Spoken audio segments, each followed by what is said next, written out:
Hello, my fellow gamers.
Humanity survived.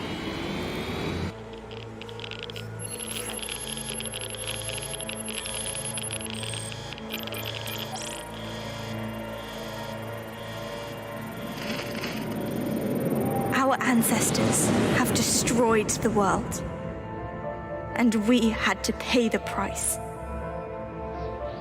With over 100 years without sunlight,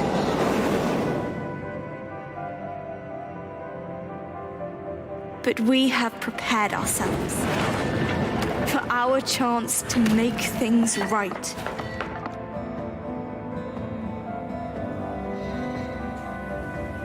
They stole from us a life of happiness. Still, we will make the best of it.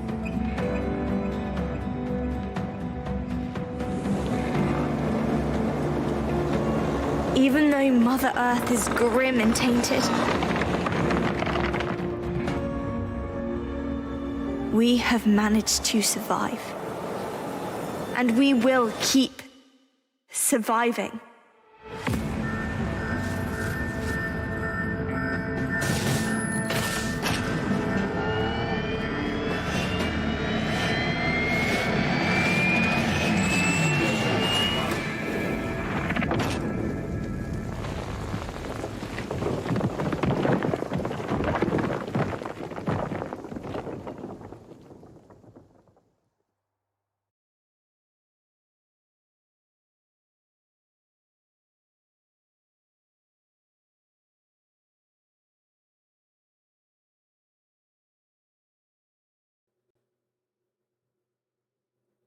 How was that for a cinematic opening, huh? We're, yeah. Well, there's a little bit more going on. I'm just gonna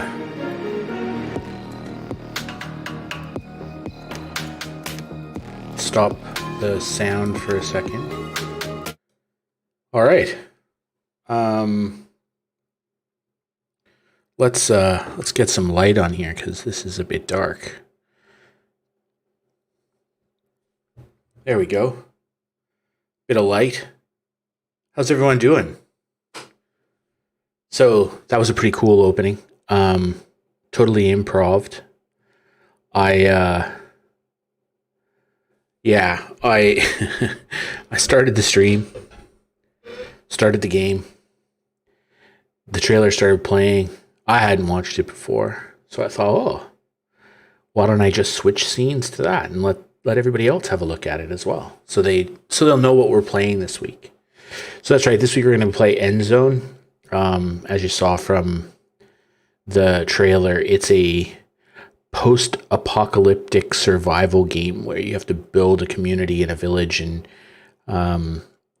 help your fellow survivors survive, strangely enough, and prosper. So that's what we're going to be playing this week. But yeah, I don't know about anybody else, but I'm really warm. Today here in Sydney, or actually the whole weekend, was really quite unseasonably warm for August. Like, it's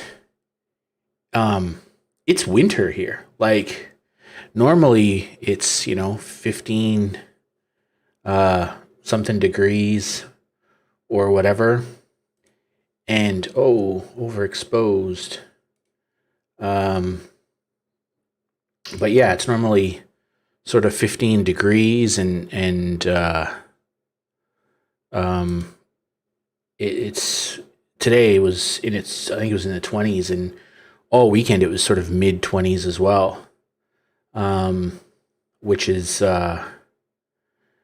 pretty good, but when you're trapped, well, I shouldn't say trapped in your house because I don't know about anybody else, but I suppose some people are really irritated and agitated about lockdowns, but I'm not. I don't care. I like to stay home. So, but it was a bit hot, and we were sort of stuck inside, and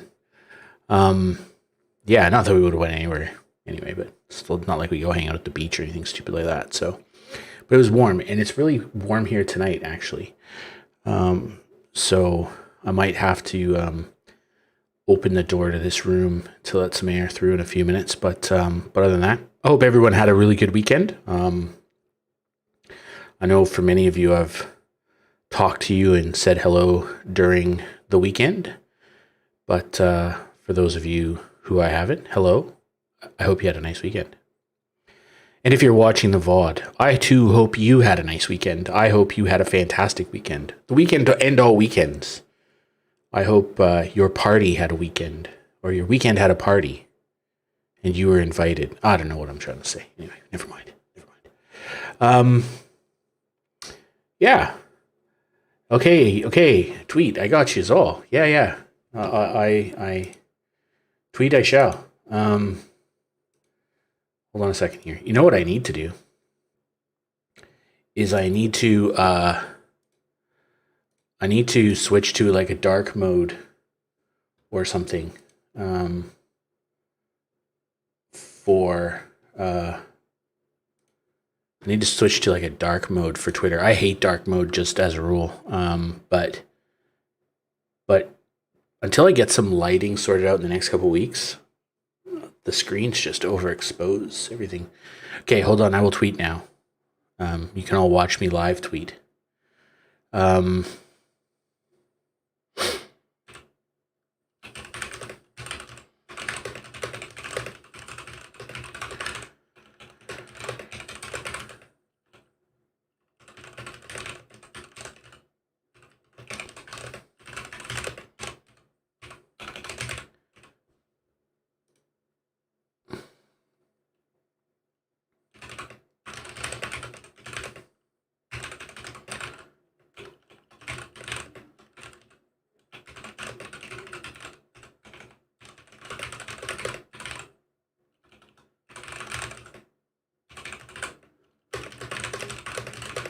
This is really enthralling for you guys, I'm sure. Okay.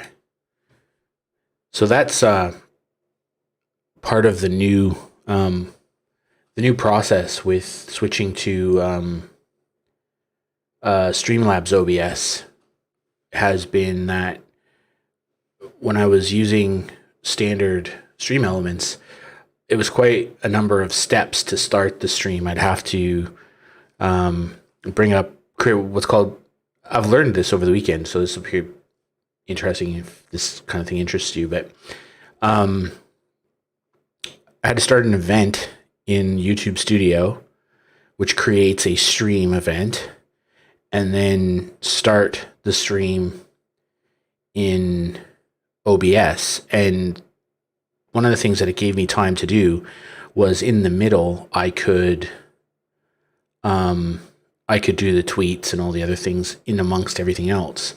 But when I switched to Streamlabs OBS and you start the stream, as part of that process, it creates the event and creates the stream all at once, so I don't ever have to go into the studio to do anything. And so that makes it a little bit easier to start, but it means that unless I have preloaded the tweet or something to kick off, then I'll have to stop and do it. I usually would do it during the intro, but then the cinematic of the game started and all kinds of crazy. So we just got out of sorts. But actually within Streamlabs OBS, there's an ability when you start a stream to tweet. So I need to probably investigate that more, because I might be able just to do that all in one step. Yeah, that's right. See? Noob knows these things. It auto tweets, but I don't know if you can customize the auto tweet. That's what I want to do, because I don't like just, hey, I'm streaming, look at me over on YouTube, and it's the same tweet every time. I kind of like to inject a little bit of my stunning personality, because, I'm so charismatic and charming that I need to kind of sell that, because otherwise, oh, okay. Yeah, so see, you learned something. So what happened was I was using a little bit more of the technical details. So I was using Stream Elements. I like Stream Elements. And so it's just straight OBS. And then Stream Elements sits on top of that. But as I was saying yesterday, their OBS Live is ass. It's not well supported, and they don't pay much attention to YouTube. Like, they don't pay a lot of attention to YouTube. Support for it's not great. They try. Yeah, see, Regina, very charismatic. Very good. Thank you, Regina. And yeah, so they don't really support it very well. And I guess that they make most of their money from, Twitch donations and stuff. So I kind of get their business model. But I posted on Reddit, and I went to the OBS subreddit and basically said, hey, one of your developers, and I added the developer for OBS and has said that you won't be fixing this problem that's preventing OBS from authenticating correctly with YouTube. Is that like a permanent decision, or is there anything you're going to do about it. So that developer didn't respond to me, but another developer in OBS did, and he sent me a link to a GitHub pull request, and it was created 3 days ago or 4 days ago now. And the GitHub pull request basically had the documentation for some main branch changes to OBS. And basically what happened is YouTube sponsored a development team of their developers, wrote a spec, and they are going to fix OBS to work better with YouTube. And so that's going to come. But what's really interesting about that is that when I read through the spec, because I'm a nerd, and I went through and looked at some of the PR, the pull requests, and some of the changes in the code, and it effectively looks like they're kind of just copying what Streamlabs OBS did. So I know Streamlabs OBS worked with YouTube to get their functionality working. So I wonder if YouTube helped them, and now YouTube are just more or less copy and pasting that into OBS, because it's kind of the same, right? It's the same slob, or Streamlabs OBS is just a fork of OBS. So I'd say a considerable amount of the code would be reusable. But anyway, so I asked for if this update was coming. Unbeknownst to me, 2 days earlier, YouTube had lodged a pull request and a change request, and set up a sub branch to do development to fix it. So I'm not sure if I'll go back now to Stream Elements when that gets fixed. I like the idea of using main branch OBS, but I have to say the Streamlabs support is really, really good. And so I'm not sure if that might win me over permanently. We'll have to see. But anyway, that was my yesterday. Gave me an opportunity to do some stuff. And the other thing that happened out of it, which was good, was that I got to do some tweaks to my scenes in OBS. And like I fixed the font on the chat and a few other little things that I had not got around to. But on the other hand, there were things I wanted to do this weekend that I unfortunately didn't get around to because I got stuck being a nerd reading pull requests on GitHub, because that's how I like to spend my Sunday. I was actually in a team meeting today for work, and this one guy in our group said, "Oh, I spent all day yesterday writing a statement of work for this particular project and a client." And somebody sort of said, "Well, what did you do on the weekend?" I said, "I read GitHub pulls for OBS." And people were like, "I don't know what that means, but that doesn't sound like a lot of fun." And it's like, well, fun is in the eye of the beholder, isn't it? I kind of liked it. One of the things I'm planning at the moment is I've been watching back some of my VODs and stuff, and it's challenging to watch yourself stream. It's the game part's easy. That I don't mind. Like just playing video games, I don't really care. But it's the talking bits and the other parts that are pretty challenging. They're quite confronting. And even somebody who has a stupidly high amount of self-confidence and a massive ego like myself, it does kind of make you think about certain aspects. So it's not the most comfortable thing, but one of the things that I recognized is that I spend a lot of time not looking at the camera. So when I'm talking like this, I'm looking at almost everything but the camera. And that's okay to a point, because it's kind of disconcerting if somebody's just sitting there staring at the camera like this all the time, right? It's like, it's kind of weird. And so nobody would want that. But what happens is I spend a lot of time looking over in this direction, over here. And that's because that over this area there is where my second screen is with my chat and everything. And so I'm now having to think about what kind of a layout I eventually want to have for my desktop setting and setup. So I'm going to get monitor arms for the two screens and vase mount them. And there's a really good reason for that. I'll talk about that in a second. But it would let me create a bit of space in between the two screens. And I could potentially move the camera from here over to here. And then when I'm looking at the screen, I almost am by default looking at the camera, which is a trick I saw Harris Heller use. I hadn't seen him talk about it, but I recognized when I looked at his setup, I recognized that's what he was doing. So you can see with him, he's not necessarily, when he's in chat or whatever, talking to the camera like this directly. He's kind of looking at his chat, which he's positioned strategically next to the camera, so that it kind of looks like he's facing that direction.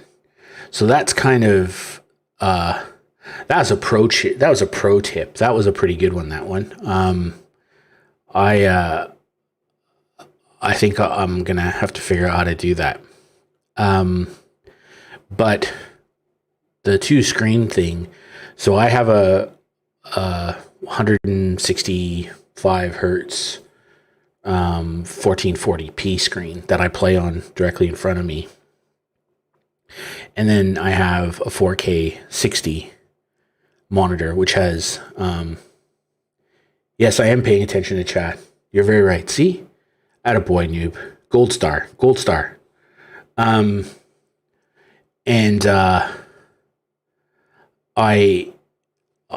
So I have these two screens, and when I do regular gameplay videos, I'll probably record those at 4K 60 and upload those to YouTube in 4K 60. And if I do that, then I probably would want to play them on 4K 60 as well. So if I get the gas mounted monitor arms, what it's going to allow me to do is pivot my monitors around. So for stream, I want the 1440 directly in front of me. But when I'm not on stream, I'll move it to my right and use that as chat and everything else. And then when I'm on stream, shifts back to the middle and the 4K moves over, because the 4K would move to the middle for gameplay video. So that's my thinking, is having the monitor set up so that I can kind of push and pull them around quite quickly. So I'll probably do that in the next few weeks, I think. I just need to think about it a little bit more.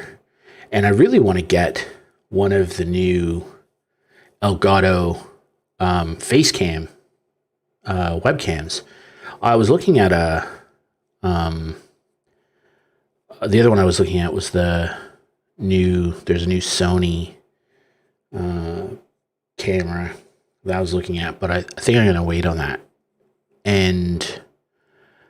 But I might get the new Elgato because it does 1080p 60 webcam, and the color suites on it are very good. Because when you're sort of as handsome as I am, you really need to have the color pop correctly, especially with the new lighting I'm getting. You need to make sure that if you're going to invest in that kind of technology to show off something as beautiful as this, that I can't even keep a straight face when I'm saying it. But anyway, it's color graded better, so that's kind of what I'm thinking. I might grab one of those as well when they come into stock here in Australia. I actually sent Elgato a message and said, "Hey man, this is great. You have all these new toys. When are they going to be available in Australia?" And I didn't get anything back, which is pretty weird. Elgato's usually quite responsive. So that's a bit of a downer, but I imagine it'll turn up in the next couple of weeks and I'll pick one up whenever I'm buying all this other crap that I'm getting. I found a Go XLR Mini, $65 off. So instead of $300, it was like $230 or something. But it's coming from the UK, which I don't care, is another week or two, I suppose. So I might grab that too. But yeah, so changes are coming. We've had a month. The first month was good. I my analytics and stuff for the stream are pretty cool. I'm starting to notice that YouTube is now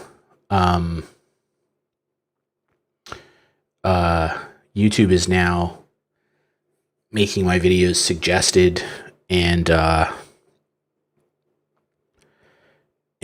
they're appearing in search and stuff. So I'm actually now, which is kind of cool, I'm getting more views of the VODs from YouTube than I am from live.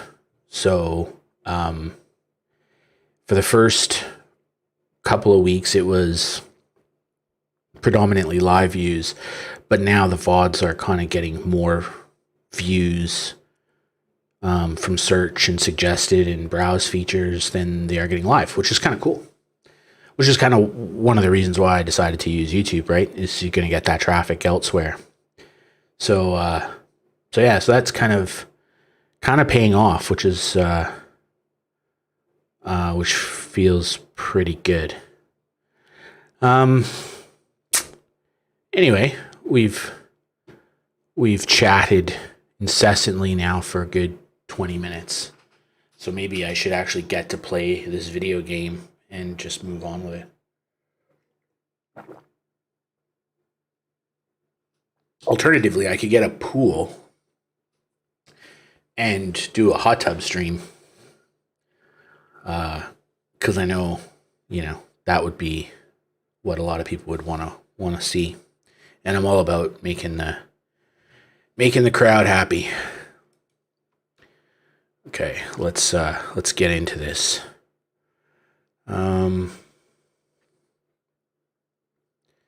Yeah, that's a bit dark. So we might have to forego the color today. Ooh, that's a bit too dark. No. Wow. Stop with all of this crazy. My light is... Yeah, that's right. I don't know. Can he really, though? Yeah, that's probably not bad. Okay, so this game's color palette is super dark. I might actually just have to go with a normal color palette for this evening, because this is this game is a bit too dark. I'm not getting enough light off the screen. Okay. If Jake can do it, that's funny. Okay, so let's turn the volume back up a little bit. We'll drop that down. We'll drop that down to there. And they can be there. Yep. Okay, so what are the autosave intervals, camera animations, yada, yada, yada. Gotcha. What are the controls? Okay, so let's change those. Oh, no. No. Reset.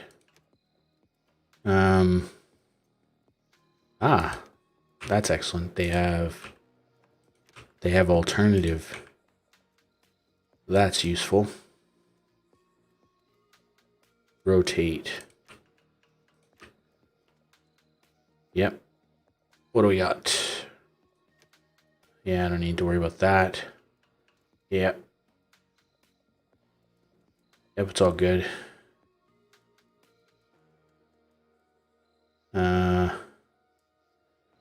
Yeah, that should be fine. All right. I like it when a game has the ability to do that. No. No, that's not. What are you doing? Oh, there we go. No. That's it. Yep. Yep. On-demand rendering. Off. Yep. You can. Let's go unlimited. We can turn everything on. Let's go. continue. All right. Let's start a new game. Play either an interrelated tutorial. Okay. A longer interrelated tutorial includes all follow. Okay, what's my other options? Yep, let's just do the main tutorial. So today we'll do the tutorial. I like the oh, hey, where's my webcam? My handsome face must be on the screen at all times. Let's go. Okay. We finally left the end zone. Just look at this beautiful scenery. It's marvelous, even though it's a bit different from what we had pictured. We were able to secure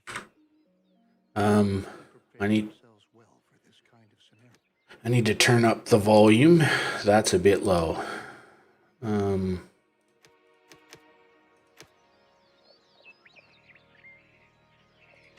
Okay. Especially since our inventories in That's the better. end zone ran low. Don't forget that if you need additional information, you can look at our survival guide at any time. Thanks, Arthur. What do I do? What's the play? Whoa. Holy crow. That's a little bit fast. How do we slow that down? Controls, camera movement. Okay. Still a bit much. What is... Yeah, no, that would, that makes me motion sick. Not ideal. Okay. No. That's not bad. I might just slow that down just a tad more. I'm getting old. You can't really move that quickly. You know what? I still find that a bit... Okay, so that's okay. That actually might go up a little bit. Wow. Yeah. You can drop. Perfect. Perfect. Okay, so what do I have to do? Open the survival guide. Okay. With the help of tasks freely available, settlers are instructed to gather certain resources to remove radiation. Certain tasks like these will only be performed by settlers who do not perform any function. Up to 4 settlers can work on the same task at one time. The only exception to this task for removing radiation to remove the task will be carried out by any settler who has currently nothing to do, even by those settlers who have been assigned a profession. Yeah, okay. Well done. Everything you need to know should be right here. I think the time has come for us to at last build ourselves a new home here. Okay. The FPS is uncapped.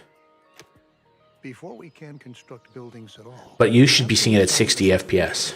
to several settlers so that they can take care of construction contracts. In general, it's your responsibility to decide which tasks are important and how our settlers are supposed to be distributed to attend to them. Okay, thanks, Arthur. How do I, can I not drag over top of you? No? Okay. Open the profession menu.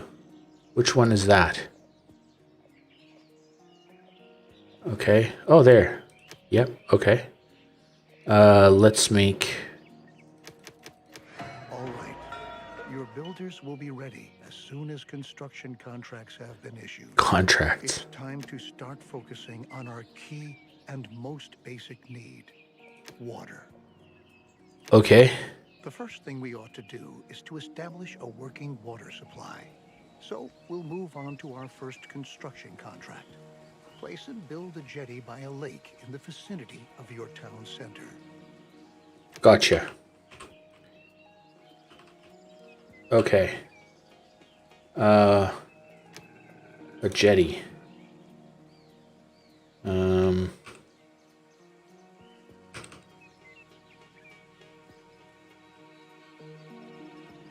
go. Okay. Get on to... Come on, build. Come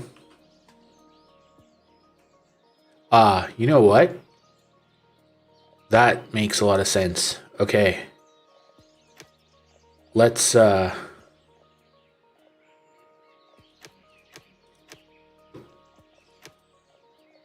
okay. That's one of those things where... Okay. Now... Got it. Okay, just, how do I pause? So what was happening there is I uncapped my frame rate. So on my screen, it was like super cool, fast. But then when I looked over at the preview window, it was really jerky when I would move around. And that's because you guys were losing... You were losing a whole bunch of FPS. You were losing every sort of third screen or every second screen or something. So let's see. Let's see if that's better. It's a bit... That's okay. But I might drop that last one. That movement down. Yeah, that's better. Okay, builders, get over there and build the contract. So these peeps here, they're part of my building squad, and they're going to go over here and build my jetty. But I obviously can't do anything with the rest of them. Look at these animals. Go kill them.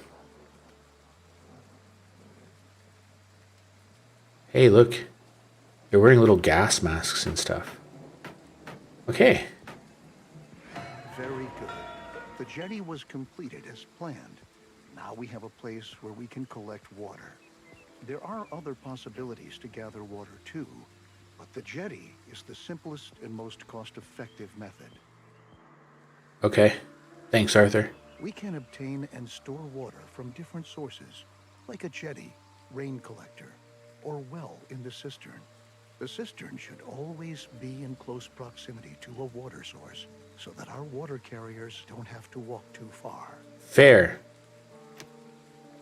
Okay.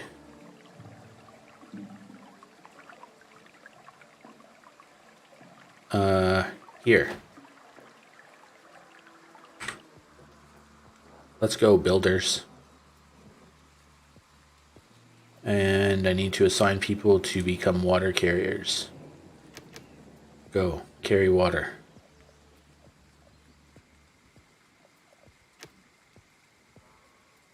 Oh, I need 3. Gotcha.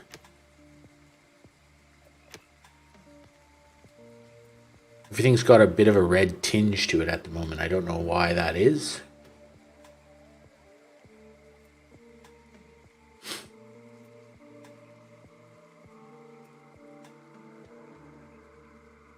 What are you doing? What's your job? You're a settler. Well, all right, Jacob. I wonder, do I have to build roads and stuff?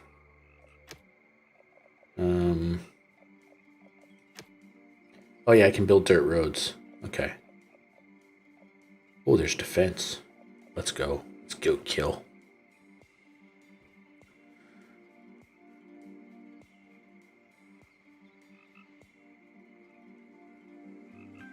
When are you gonna start building?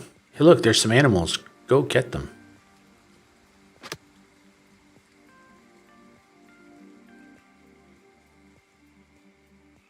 Can I have a hunter or something? Oh, I guess I am not allowed to do that yet.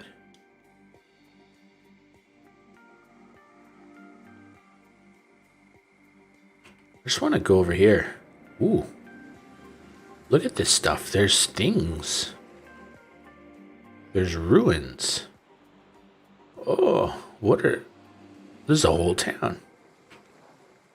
Maybe I have to go at some point and like scavenge from those things. That'd be kind of cool. Is there a way to like make this go faster or something? How do I speed this up?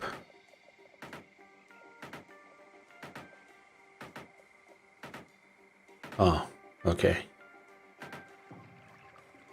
Now, let's go water carriers. Carry water.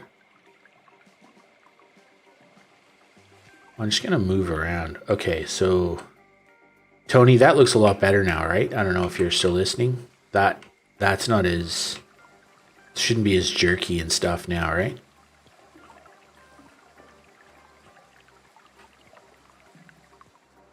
Yeah, it looks a lot better on my end.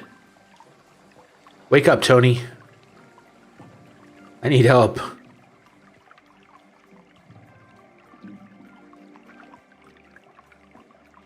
Where's Regina when I need her?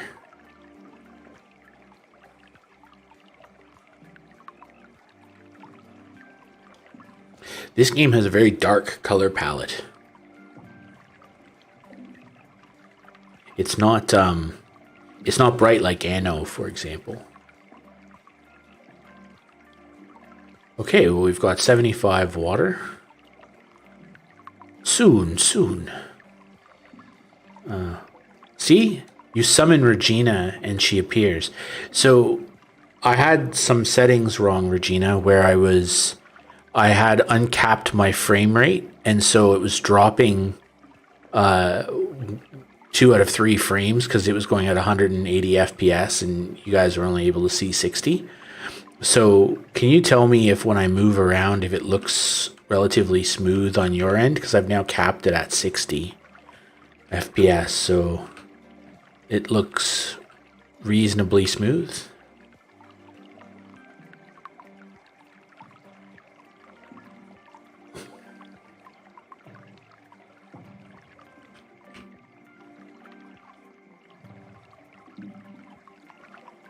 All right. We have now installed Thanks, Arthur. a water supply, and water is now transported from the jetty to our cistern. Consider hiring more water carriers if you don't have enough settlers available. You can never have enough water in storage. Okay. Understood. Now we should focus on food production. Okay, thank you, Regina. Are you still streaming? If so, go back and do your thing. Thank you. Hunting lodge Cheers, noob. can directly remedy the situation. I suggest starting with a fishing hut, since we're already located near a lake. Cheers, Arthur. Let's build us a fishing thing. Fishing hut. Okay.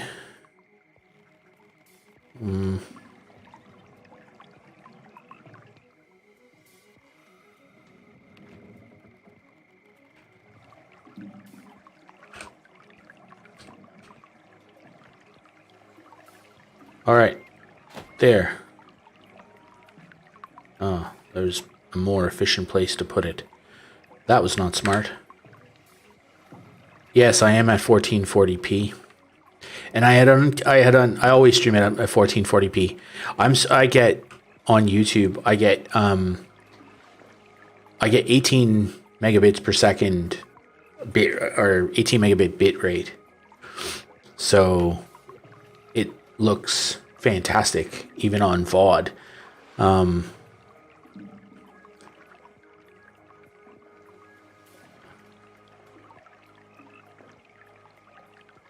All right, my little water carriers are doing their thing. I just need my builders to get their act together. Can I build those yet? No. Assign people to the fishing profession. Okay. How many? 2. Let's go. Go do your thing.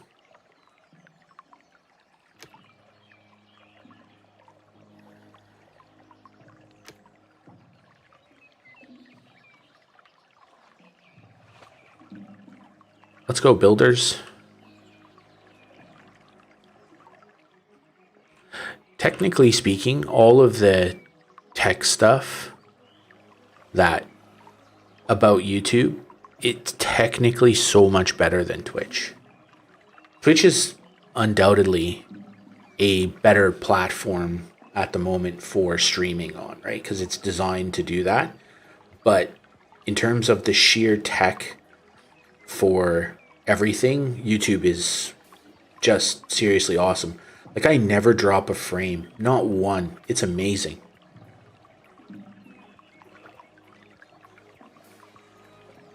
My water collectors are collecting water and I'm drinking water. Let's go. So I have 900 water. My food supply is what it is. I've got all these things. All right. What does my...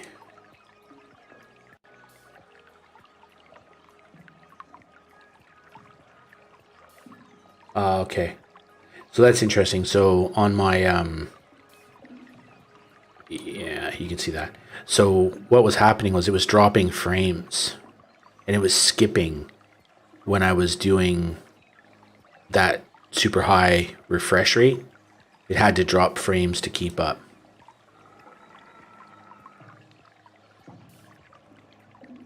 That's interesting.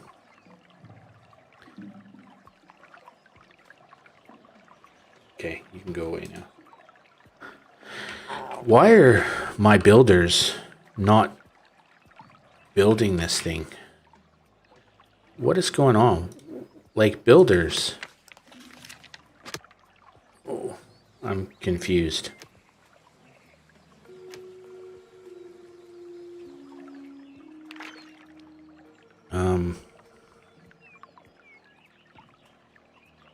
Let's go.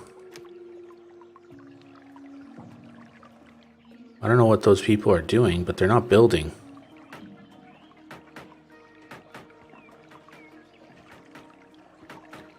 There we go.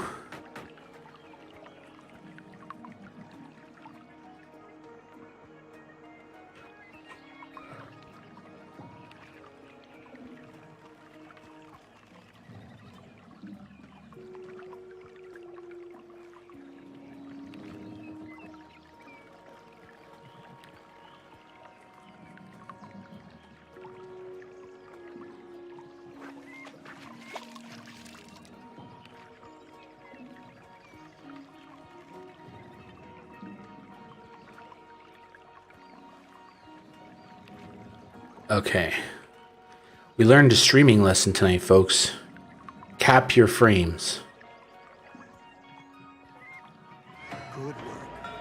We've now taken care of our basic supply via food and water. Okay, good. Make sure that you have enough food and water on hand at all times, especially if you want to upgrade your settlement.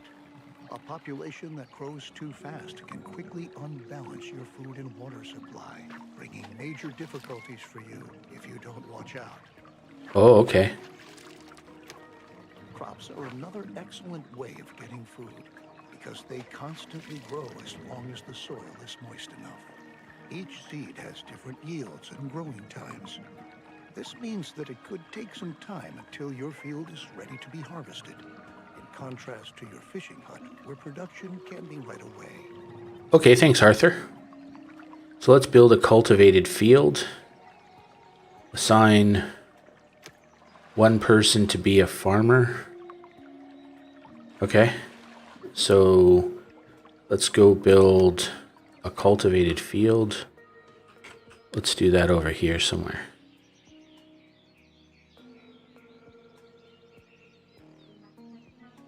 Can I not? Oh.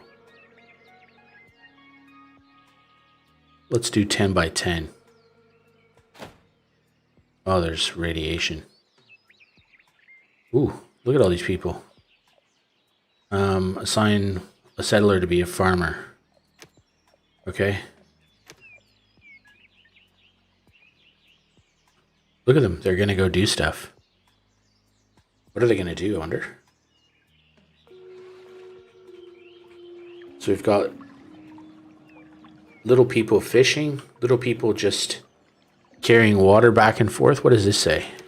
Soil moisture. Oh, I planted it in the right spot. Nice. I had no idea what I was doing. Oh, so that's a radiation field. Oh, okay. Ah, these things helpful. Low attractiveness. Electricity. Okay, so this is dry.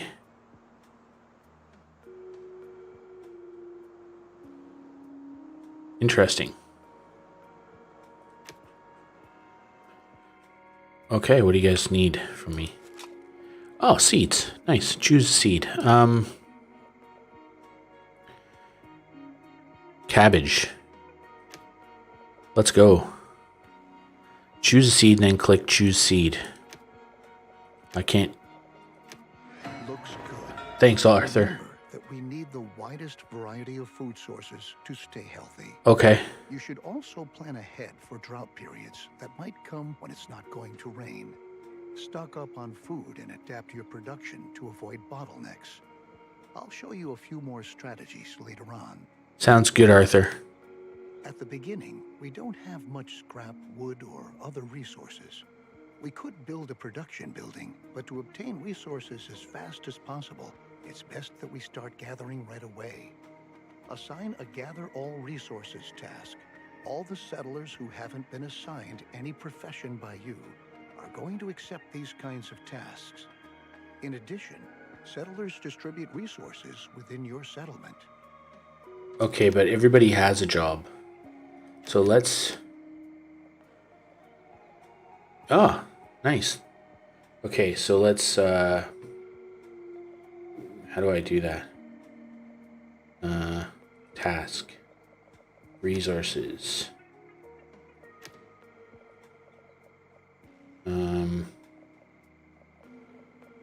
Tasks.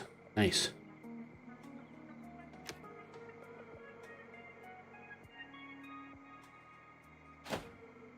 Okay. Ooh. There we go. What's going on over here? Okay. Get to work, little settlers. You know you have stuff to do. We have 12 people. We have lots of water. We have lots of food.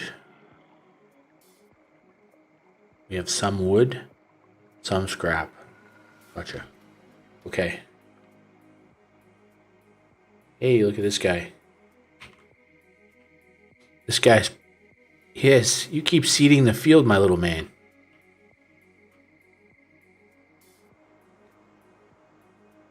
Where are the rest of my people? What are you guys doing? Y'all are just standing around. Oh, you're a builder. You're a child. I'm not opposed to slave labor. Oh, you're children. Right, okay, so you can't work. I gotcha.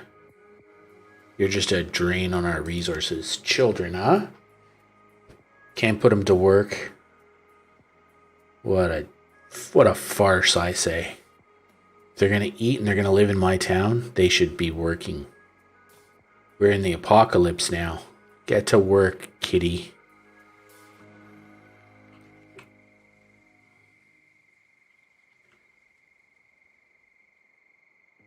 So we've got some scrap. And my man here, what do you got there, buddy? What do you got for me? He doesn't have... Hey, Douglas.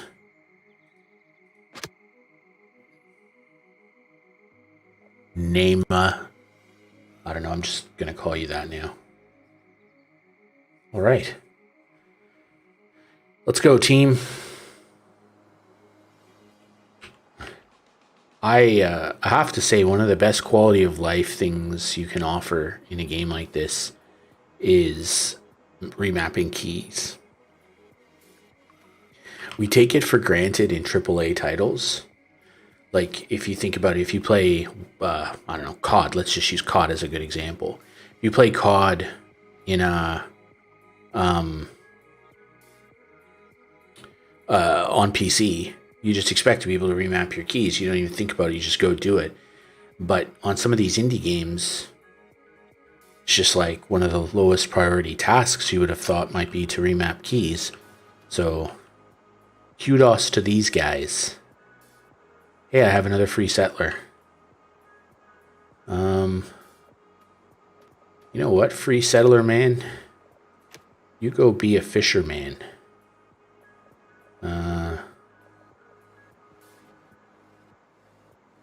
Actually, go do that.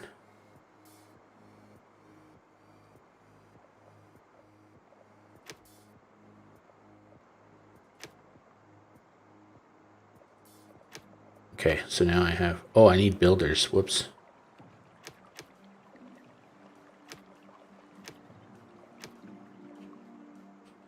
Whoops. Sean has to pay more attention to what he's doing.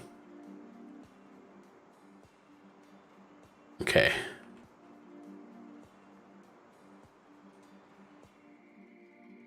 My guy. Anthony, you are a farmer, my friend. What's going on over here? Build additional houses or shelters. Okay. Arthur hasn't told me to do that yet. So let's not get ahead of ourselves. That's how we make mistakes. We don't listen to Arthur. Hey, let's watch this person fish. How does the fishing work? What do you do? Zoe. Hey, Zoe has a little fishing rod. Look at Zoe. Oh, she's got one. Come on, Zoe. Hook a big one. Well, okay. Zoe magically came up with fish. What do we got going on here? Okay, we're almost done. We are almost completed.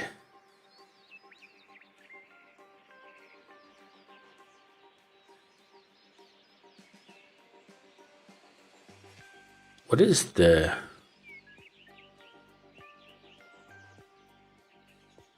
The ground kind of has this effect. What is that? It's like branches or something. Doesn't look right. What does... Ooh. What's going on here? My farm is dry. That can't be good. At least it doesn't have radiation. When does it get moisture?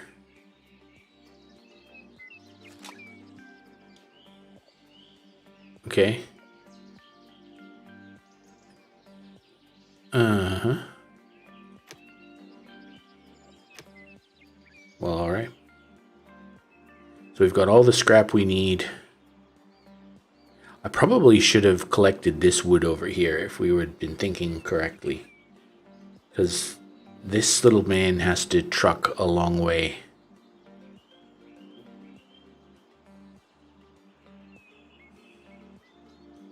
So, the average health, everyone's in good nick. We have a declining population.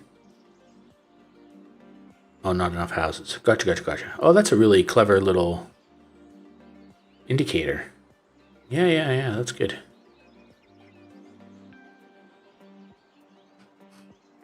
Come on now.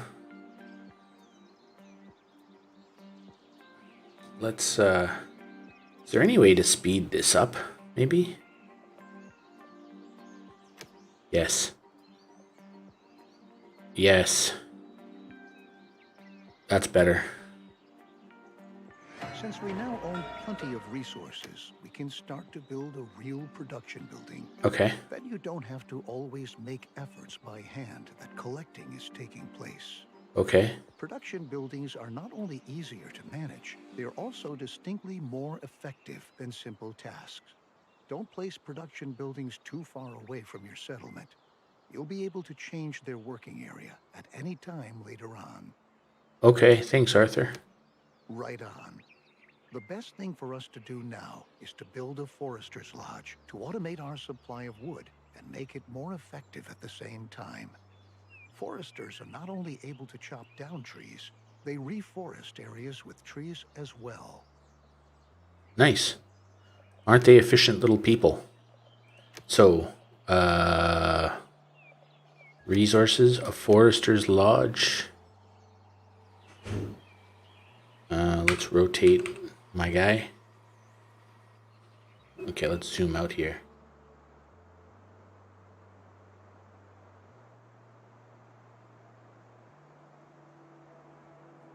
Okay, let's go. Okay, builders, get onto it. Assign settlers to be foresters. Who? You go be a forester. Let's zip this along, shall we?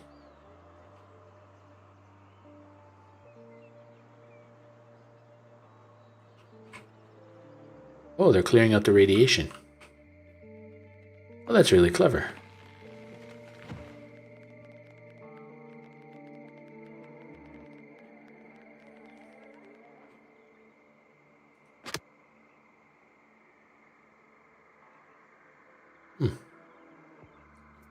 Excellent. Well played, team. So, they've cleaned that out. Now somebody has to go build it, I imagine.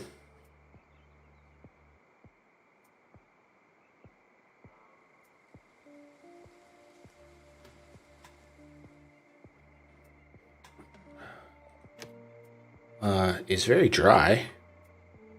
Why? What's this? Why is this thing moving over us? It's like rain.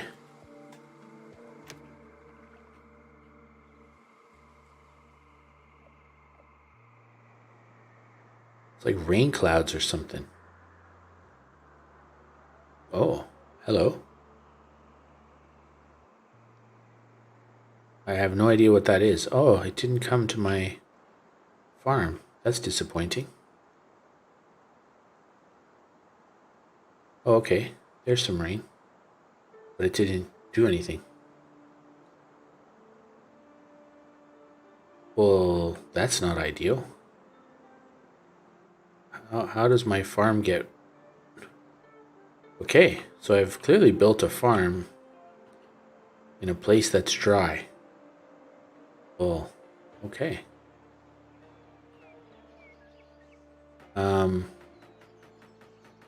Let's slow that down now. Turn that off.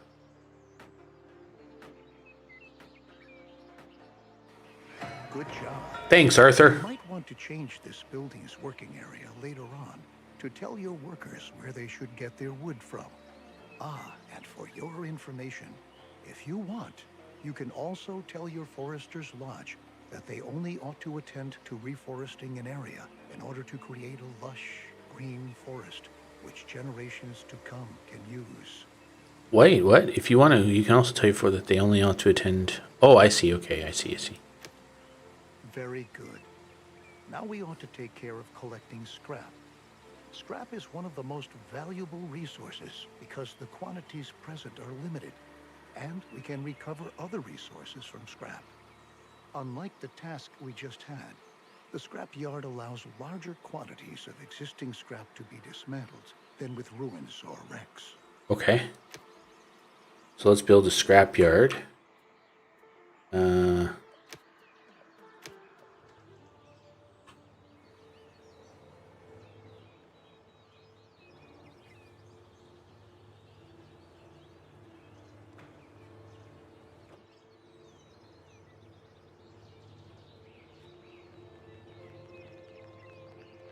This seems like it's a bit far away.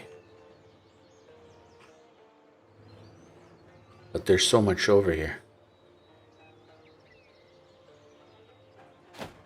Okay. Assign settlers to build the scrap yard. Scrap collector, go. Okay, let's make this a high priority building.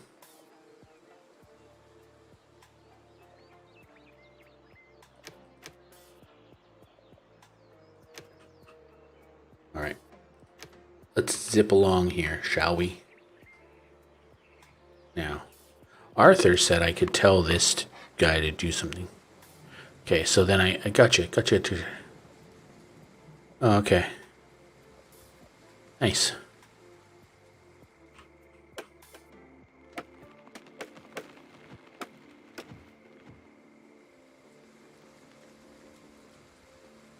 How is my... Where is my farm? It's wet.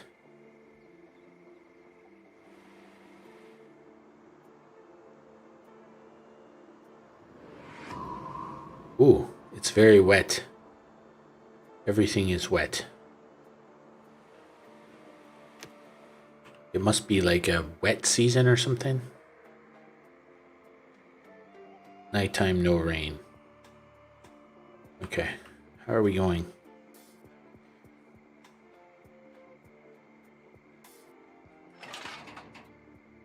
Cleared the area. We've collected the scrap. We need the wood, and then we need to construct.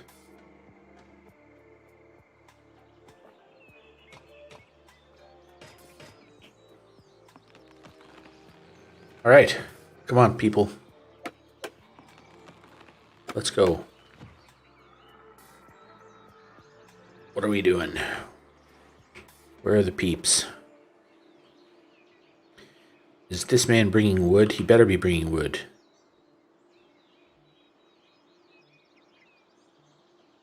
This man's better be doing his thing. Ah, there he is. Let's go. There we go. They're all bringing wood. So they need to bring wood so that they can... Oh, I get it. I get it now. I'm starting to see. Wow. Okay. Forester men. You're chopping down a lot of trees. What happened to those lush green forests? What's this mean? There's an oncoming drought. The soil is going to become infertile. Oh, okay. What are you telling me here? Capacity in the building is running low. Great. You can change the working area for the scrapyard, too. We can recycle scrap into 4 additional resources: cloth, metal, plastic, and electronics. We'll do that shortly, but for now, we ought to take care of your settlers' needs first. Okay. Our people want a place to sleep and live. Cabins fulfill their need for safety and privacy, and increase the confidence of their inhabitants. We know why they want privacy, don't we? Yeah. That's what I'm talking about, Arthur. Reproduce, if you know what I mean. Yes, I know what you mean, my friend. I knew what you meant before you even said it. Let's build them some houses, cabins. Okay.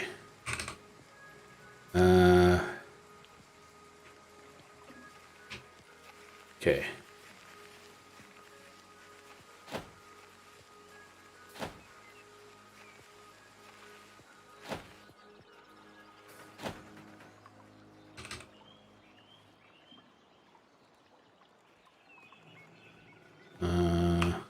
Whoops, no, wrong.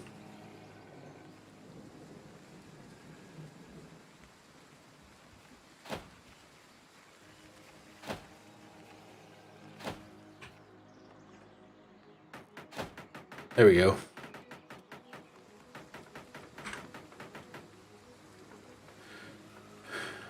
Let's get our people reproducing, if you know what I mean. Hey, Arthur?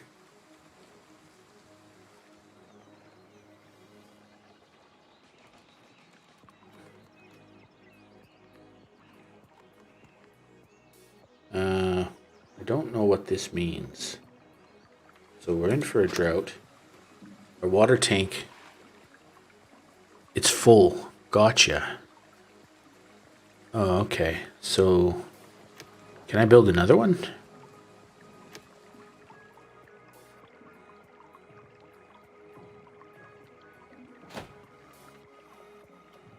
Have I maybe overstepped the mark here?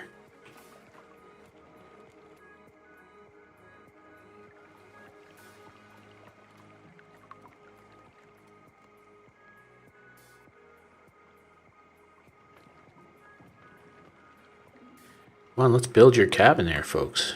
Got to get to... Besides cabins, you could also provide sturdy houses and shelters as housing. Sturdy houses withstand sandstorms better and have an increased storage capacity to boot. Children living in houses gradually fill up the house's stockpiles. Settlers do not reproduce in a shelter because they lack privacy. Okay.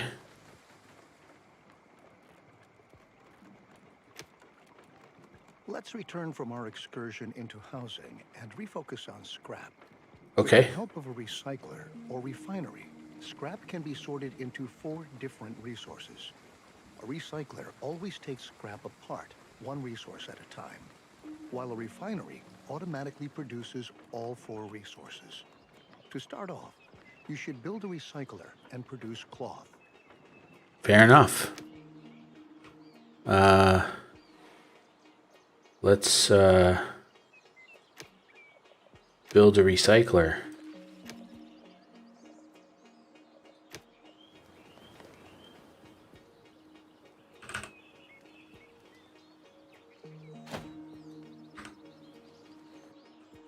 Let's go.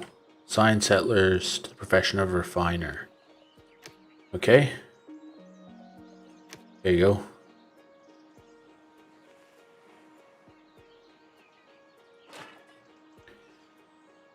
Let's clear the area, folks. Chop, chop.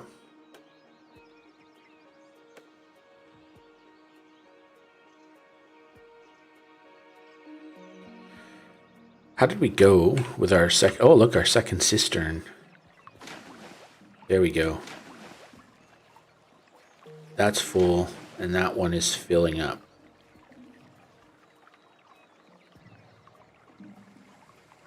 So we should have more than enough water to withstand the drought.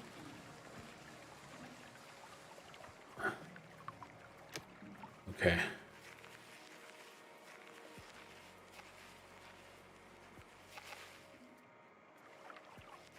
How are we going over here? Okay, so the area has been cleared. We've got the scrap. We now need the wood, and then we'll build. Let's go, team. Let's do this.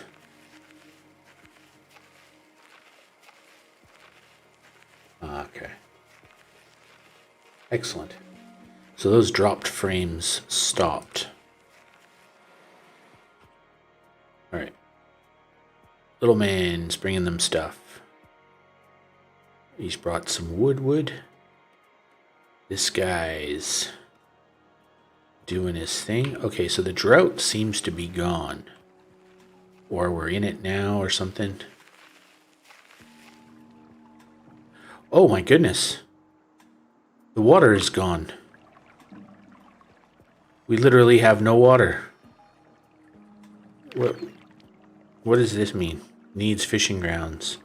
Okay, so we don't need fishermen if we have no fishing to do. Let's get them collecting scrap and forestry while we have no... wow. That's concerning. The water just disappeared. What kind of crazy is this? Oh, hey, I got my little guy. Okay, now we need to produce cloth.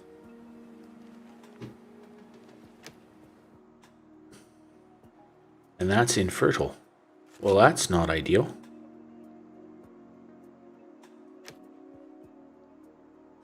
Okay.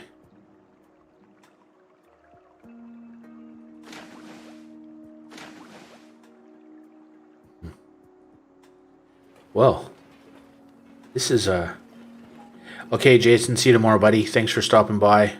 Have a good night. we'll catch up tomorrow.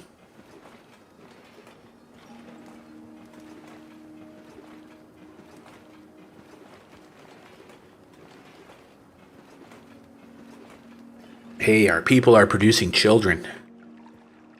Those little houses. We know what they're doing in there.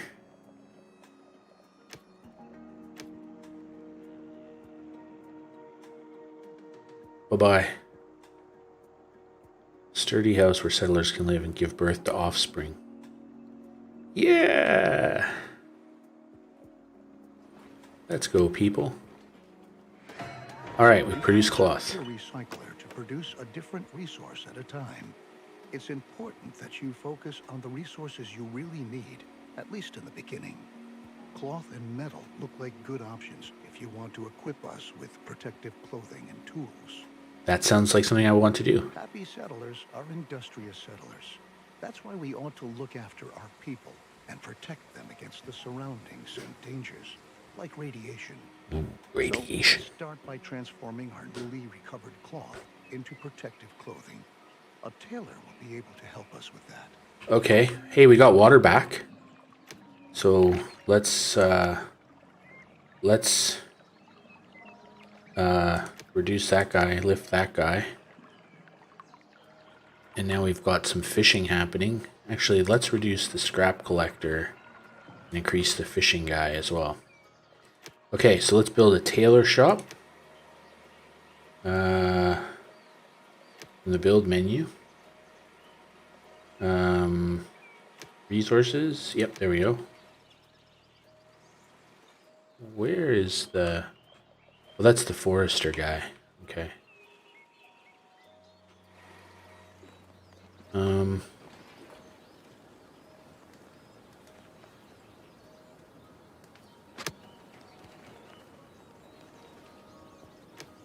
Okay. So, we'll build him there.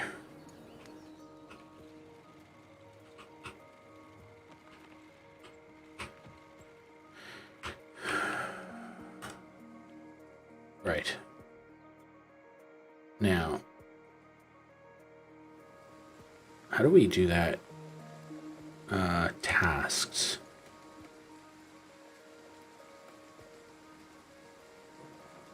Gather scrap. Okay, what about gather wood? Okay.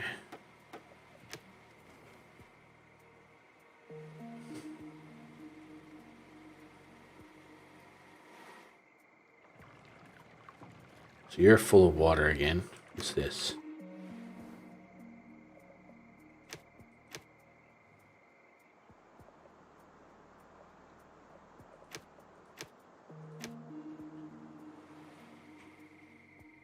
Oh, I have to assign a tailor.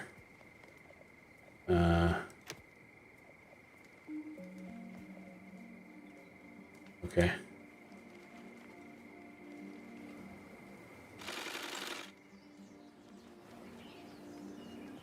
And then we'll produce a neck scarf.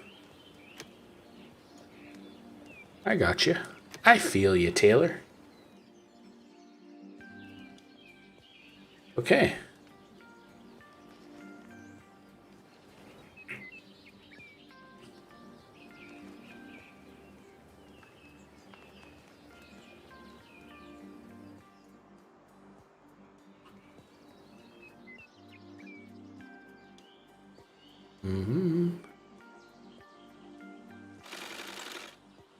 Gee whiz. I think because we built everything so far away from our town hall, everything's taking just a tiny bit longer. We have lots of children.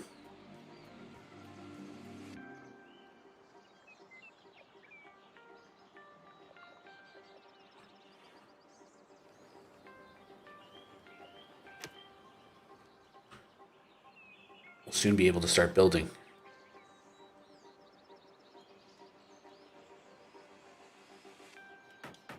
Yes, let's go. Construct.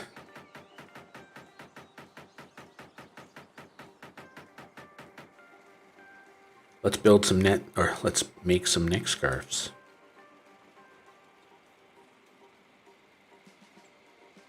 scaler.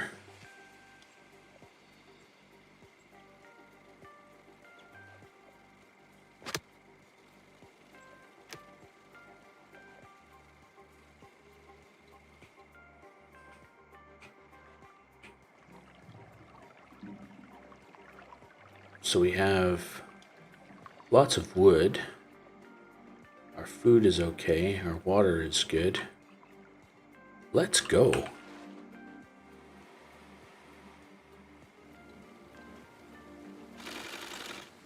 Hey, that was a little soy machine.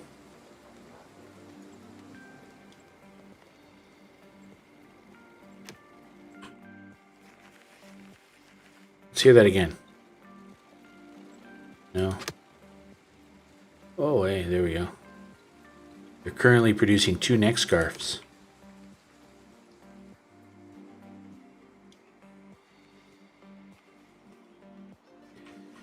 All right. There's lots of stuff around, man. Hey, that's like a power line. Huh, that's interesting.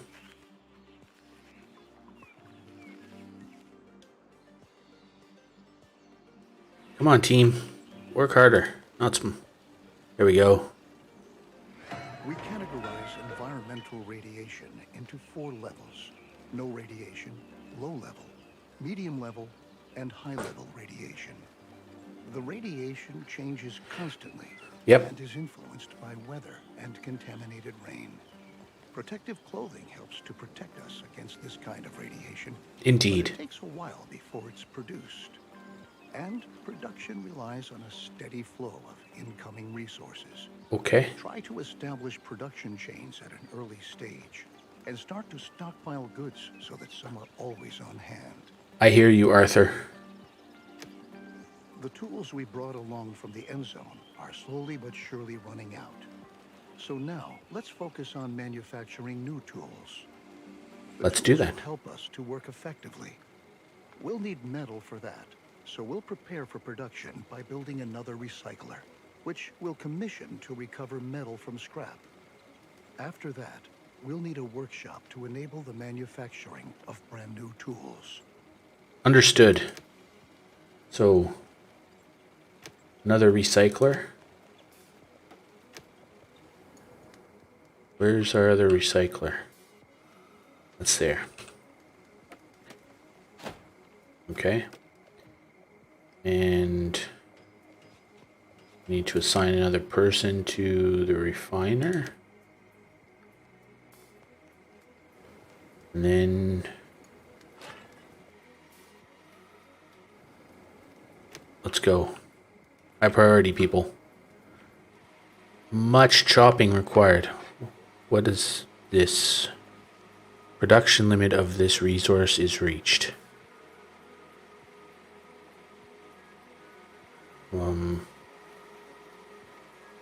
Okay, I got you.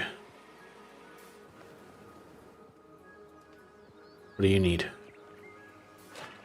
What's your alert for? You have an alert there. What is that meant to tell me? Oh no, that's not an alert. That's the thing. I'll be alright.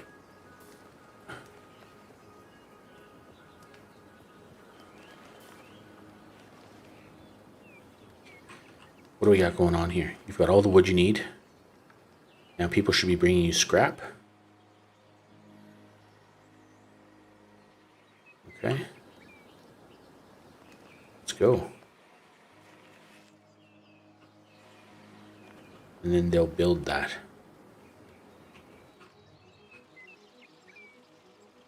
Okay, so let's go to the tasks menu.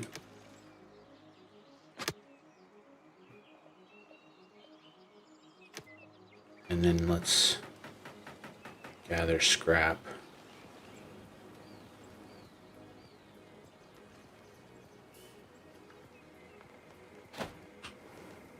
There.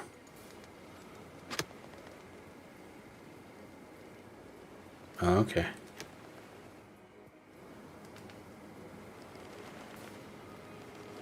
Okay, so metal. Now we build a workshop.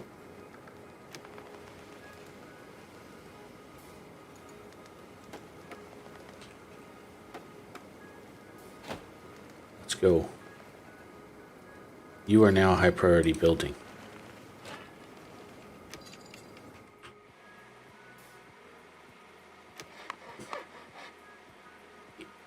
They're at their production limit.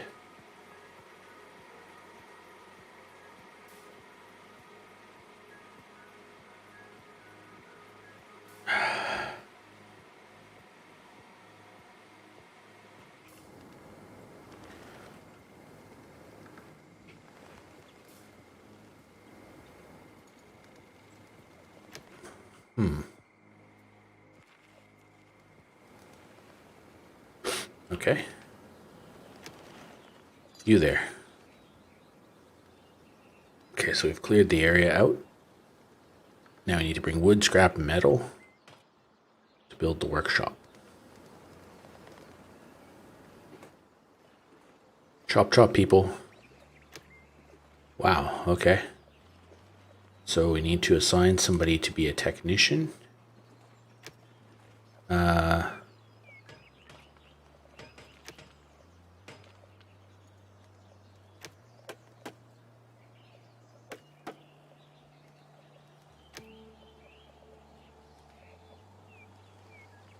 Okay. We had lots of spare people kicking around.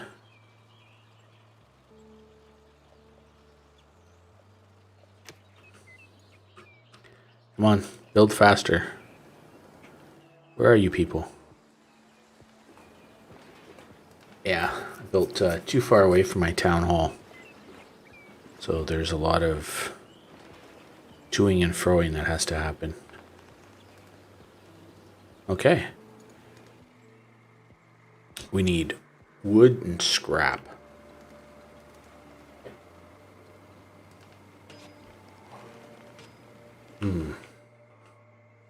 Let's zoom out and look around a bit.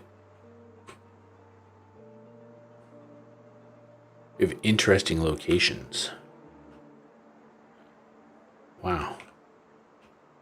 There is so much to explore here.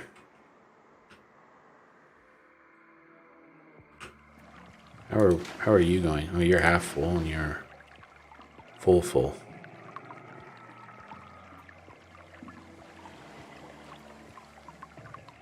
What does that mean?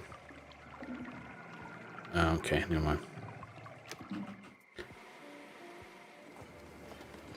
Okay. Still a bit to do to get the workshop up and running, but we'll get there. And what do we got? So we've got some radiation protection in the form of scarves. We've got a bit of cloth. We've got some metal, lots of scrap, and lots of wood. Our water is okay. Okay, so here comes some people to bring some stuff. Okay, now we just need a bit of wood and we're good to go. Wow, they are just crushing the clear out of this area. I'll get them to do this after. So what next? Okay, so then we'll get them to pick up that maybe. And then that, okay. Yeah, you know what? Let's stop doing that. Now what's this? Okay. Let's get them collecting scrap. Just do that over here maybe. We've got enough wood. All right. There we go. So we've built our workshop. Now they need to produce metal tools. And then they'll produce the metal tools, and then we'll be good to go. Just want to point out, if you are taking the time to watch the stream, I greatly appreciate it. Thank you very much. And if you could be so kind as to hit the like button, that would be awesome. And if you're, again, so inclined, why not hit the subscribe so that YouTube will tell you whenever I have new videos or I'm online streaming. Thank you very much.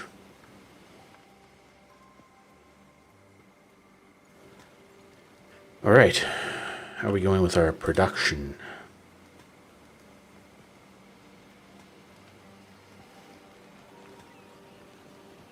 Not sure why we're not producing, but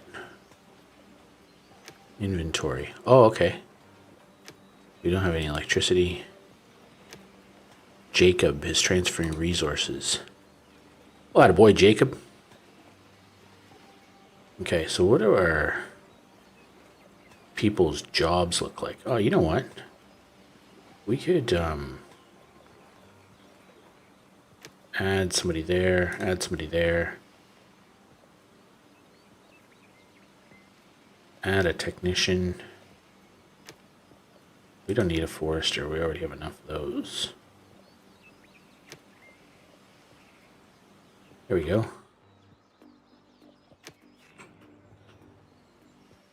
Let's get more fish.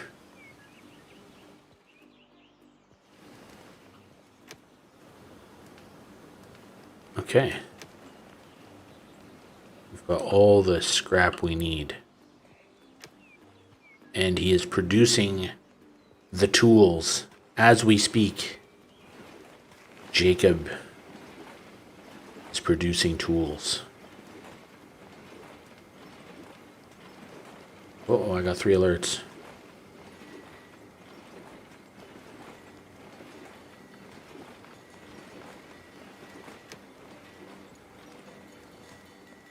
You're producing the wrong kind of tools. Come on, man. Homeless settlers. Settlers with no tools. Okay, so we need to build some more houses, huh? Okay, so let's build housing, build some cabins. We'll rotate them so they're back to back. Offering new tools, we are now prepared to work effectively. Should you ever run out of metal, keep in mind that you can also instruct your workshop to manufacture tools from scrap instead of metal. Okay. Though they won't be quite as effective, it's still... Down in the Endzone, we had sufficient time and resources to educate ourselves properly. But our children don't have this luxury. We ought to build a school and pass on what we've learned. As a result, they will be able to survive and work better and more effectively. School it is.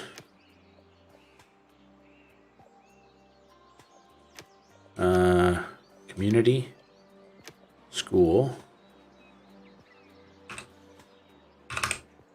All right.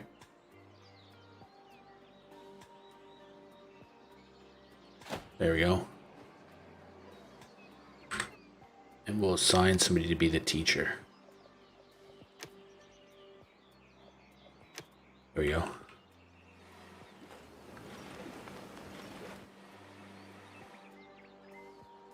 Yeah, our population is growing.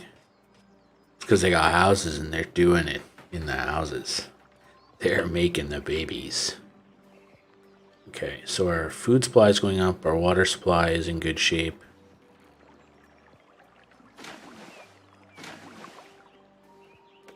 Okay. How's our farm going? Yeah, it's good.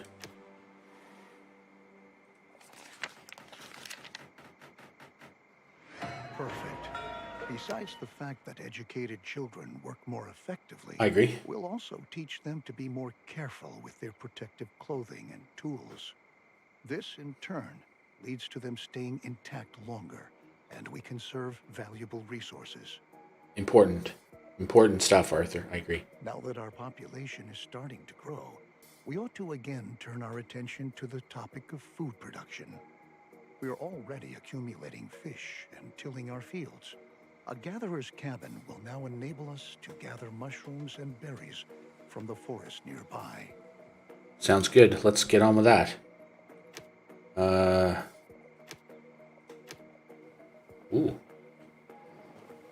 Oh, yeah.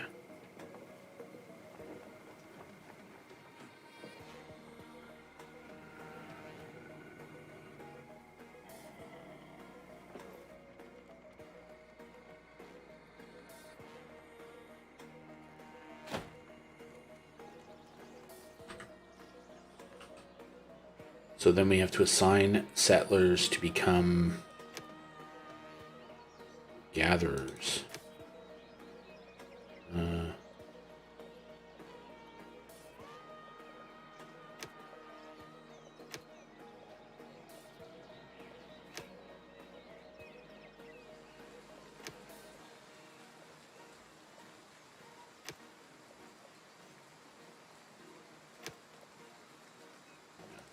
That one.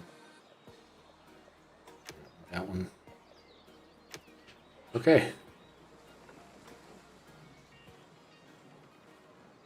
We're in season 17. Time flies when you're having fun.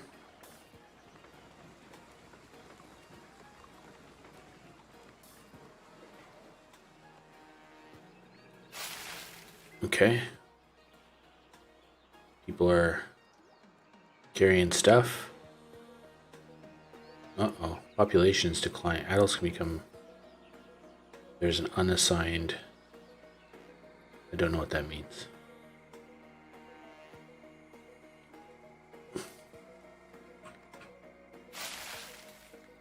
So they need some scrap, and then we'll be ready to build.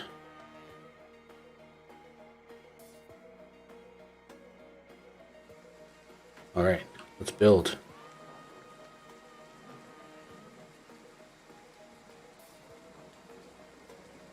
And now they're gonna go produce. Let's go. Mushrooms and berries. Oh, okay.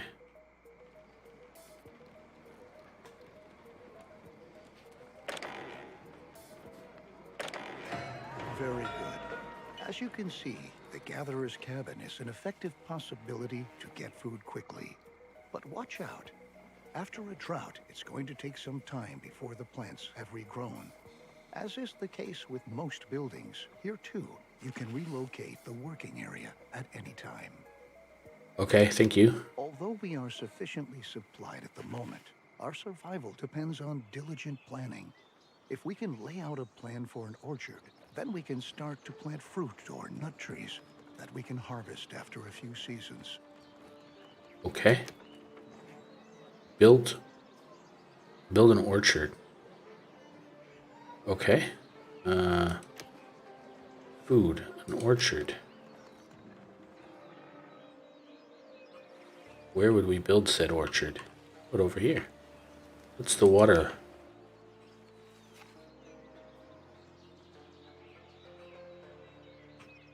Where would we build the orchard?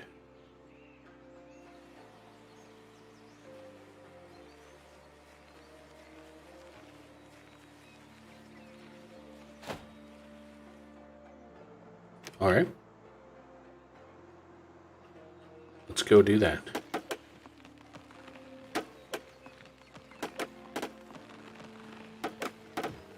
Yes. No seed. Choose one. The orchard has been laid out, and the trees are already beginning to grow. Nice. Similar to crops for farming, trees need some time until they are fully grown. But once they have grown, they can be harvested again and again until they have to be newly planted. I understand. Our gatherer's cabin gathers food from the surrounding forests. However, there are any number of other plants there which we can use as well. These plants can be gathered by an herbal hut. Herbal. The herbs gathered there can be consumed by settlers to replenish their health. Okay. An herbal hut. Herbal hut. Let's put him next door. The herbal hut. I don't know why I find that so funny. We need an herbalist. Where? Oh, there we go. What do we need? Just one? Done.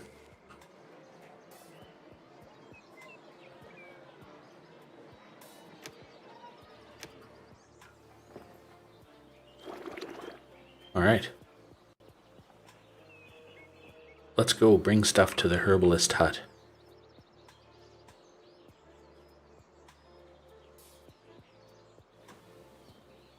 Okay.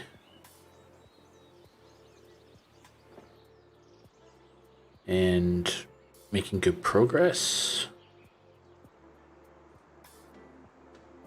Kind of spread out quite a...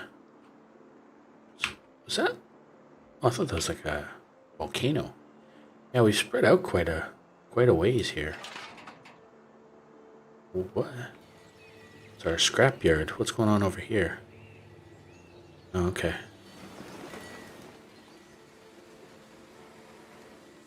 How do we can change the work area. All right, okay.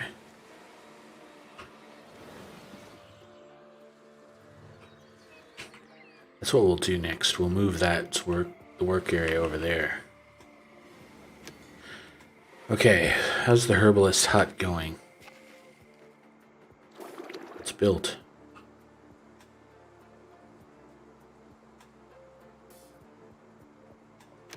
Well done. Thanks. We can equally utilize the gathered herbs to convert them into medicine later on. It might happen that an illness breaks out in our settlement from time to time and spreads among our settlers. Oh no, they get the pox. That's why we always ought to have enough herbs on hand. They need some Pfizer shots. Radiation is the main reason why the health status of our settlement can decrease.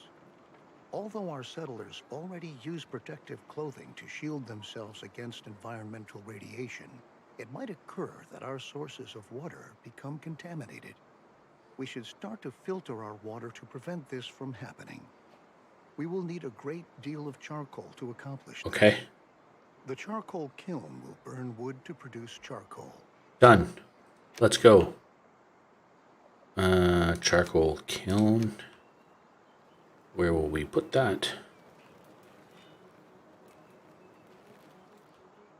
How about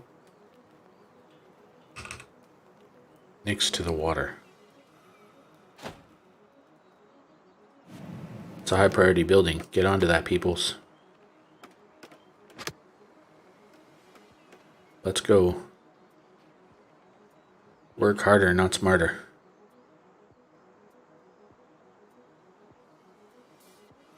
Let's get after it. Wow. They are working fast, to be fair. A lot of wood. Alright, we're into the scrap. And now the production. Wow, that's pretty quick. Oh, I need to assign some settlers to it.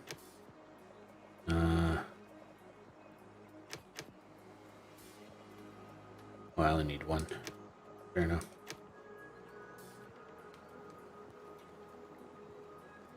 Okay. Let's produce some charcoal. Now that so our two water things are both full. Well, I think I'll let them tell me what to do next.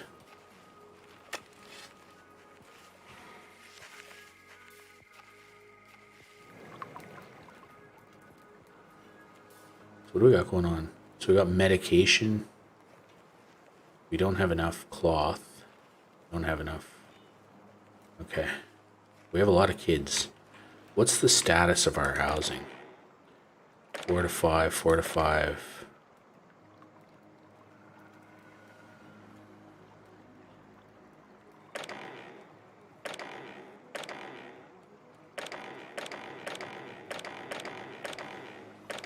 Okay.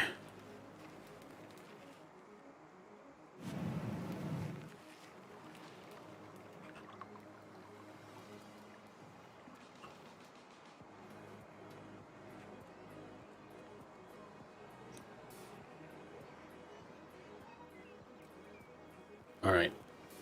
So we have a lot of scrap. Great. We can use the charcoal in conjunction with a filtration system to purify our water. Unfortunately, our cistern is not able to do this. Only the water tower has the necessary equipment for this capability. Okay. It would be a disgrace if we had to demolish our trusted cistern just to erect a water tower in its place. What we ought to do instead is upgrade the cistern itself. Sounds good. The water tower can store much more water and provides workplaces for a lot more water carriers than our old cistern. Let's upgrade it. Okay, so we need to build another recycler.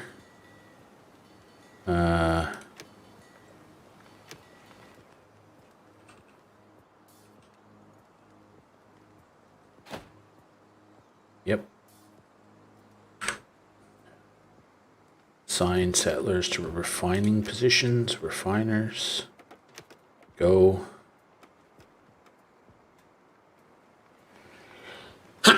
Excuse me. Instruct a recycler to produce plastic. Will do. Let's go, people. High priority job over here. High priority task. Hey, Evan, how are you, bud? This is Endzone. So it's a post-apocalyptic survival game where you have to establish a town in a... Thank you, Regina. You have to establish a town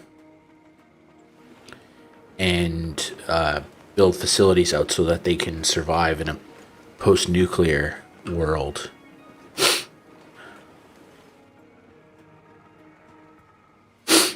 Oh. My nose has gone all stuffy. I do not have the Rona.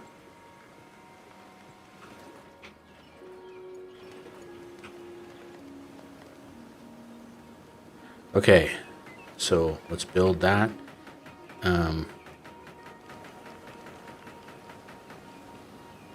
Okay, so you can make plastic. Now we need to upgrade our cistern to a water tower.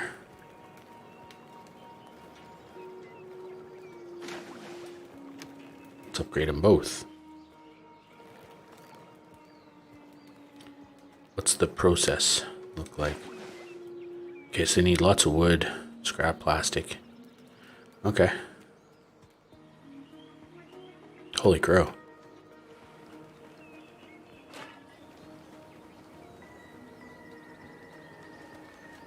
Wow.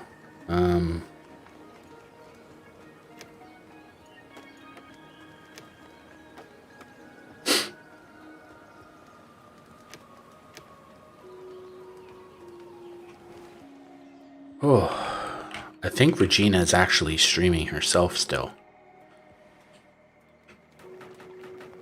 Oh, look, our little water cisterns are becoming water towers.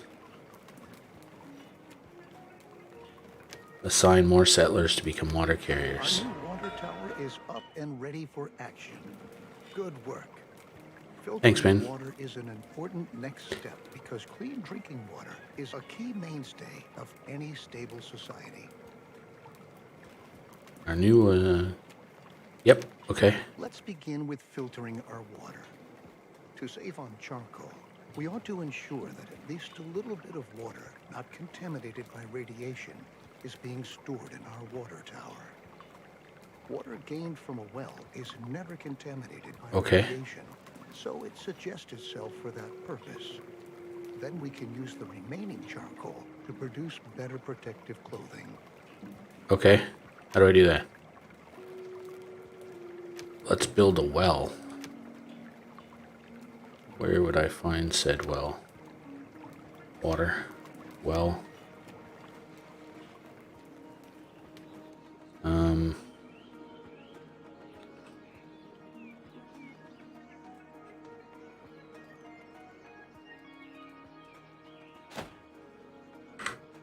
Okay.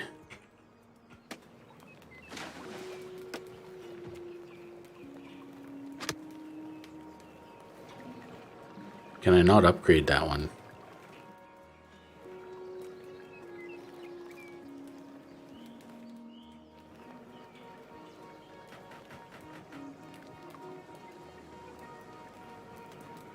Okay. I know the feeling, my man. I know the feeling, a well keeper.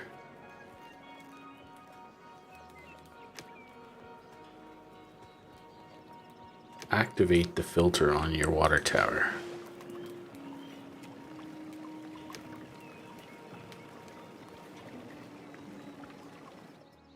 A tailor shop to produce activated carbon masks. Gotcha. Tailor shop. You no. You over there. There you go. Needs cloth. Okay.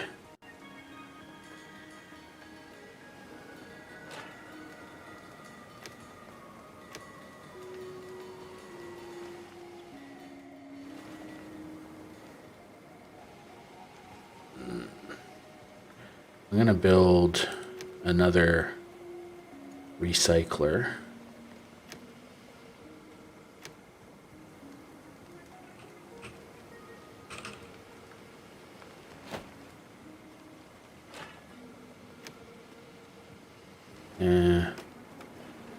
Oh, there you go. We're raiding Regina without even being able to raid her. There you go.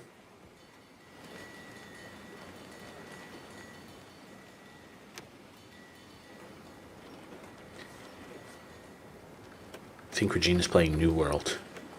Or that game's going down for its maintenance. Which it does a lot.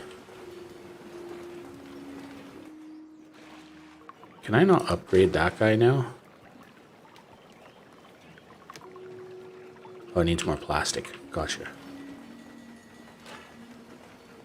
Okay, so you're gonna make cloth.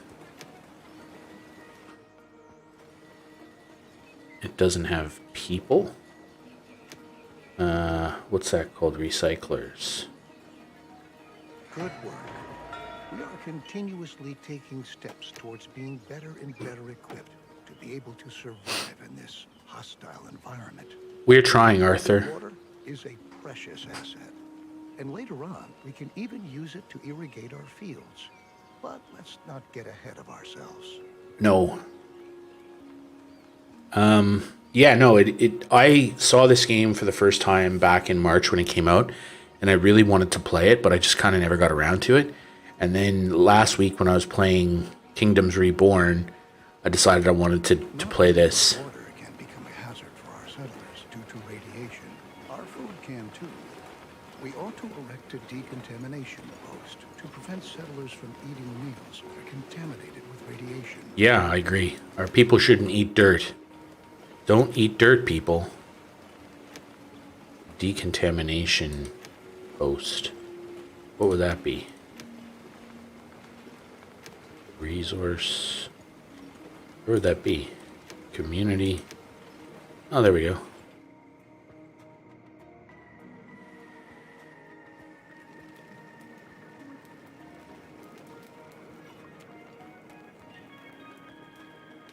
Well, that's a bit disappointing.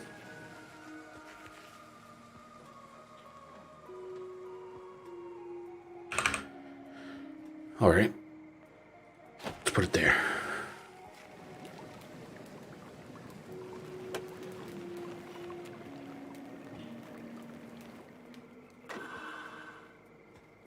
We're short of plastic or something, eh? All the plastic we can make. Oh, let's go. Let's turn that filter on.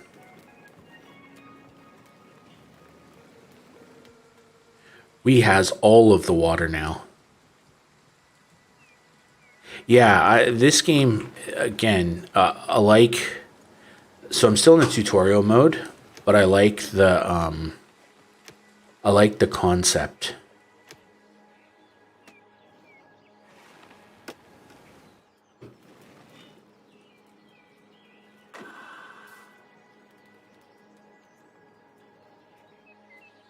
Okay, so we're waiting for plastic.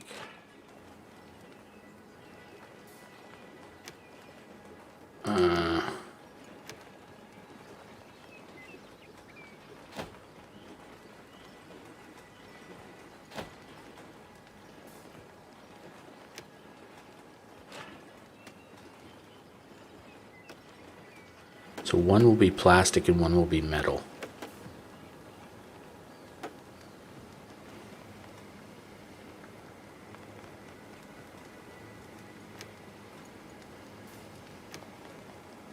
Okay. So what I'm doing now is I'm trying to get ahead of this situation with we keep running out of resources. So we have some cloth and some metal, but we don't have plastic. So I'm going to build another plastic collection place. We have lots of scrap, so that's not a problem. We might have to move the work area of this thing. That's okay. Very good. The decontamination post is going to supply all buildings that stockpile food and are located in its working area. Okay. In order to purify the food that has been affected by radiation. Good. It's true. We should never forget that even when we optimally prepare and protect ourselves, we're still going to lose friends and members of our family time and again. We're going to mourn them, come what may. But if we're able to bury them in a cemetery, then we'll get over the pain and let them rest in peace. Well, that's sort of morbid.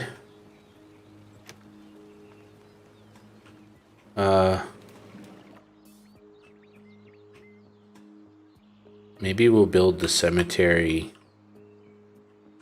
away from the village somewhere. Okay, build it over there. Let's get these guys going though, first and foremost.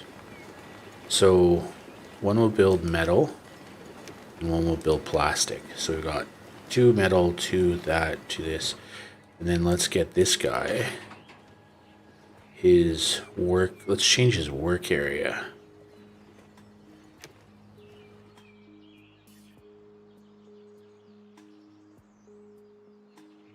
Actually, there we go.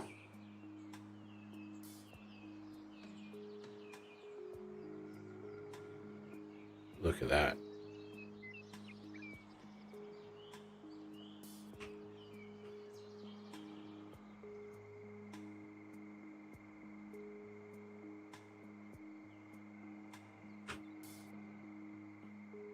Yeah.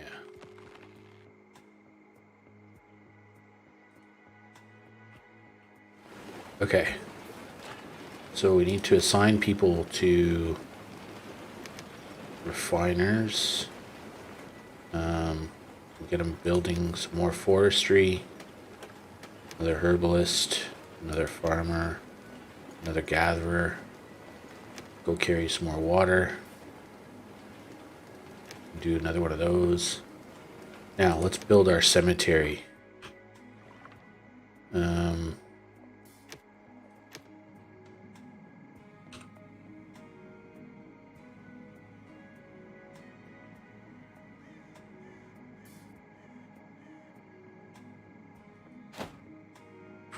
Okay. And then we'll assign a mortician, because that's kind of not ideal, but what can you do? So what's our housing? Okay, we should probably build some more, eh? Housing.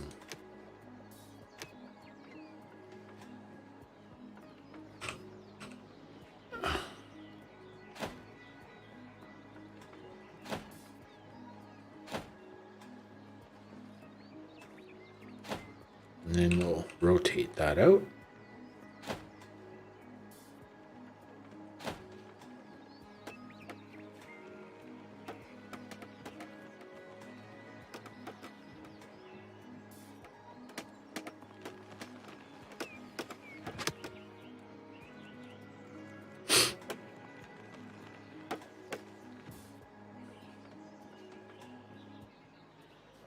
Okay, Resources. Scrapyard. Build another scrapyard, eh? Put that up there. How's our cemetery going?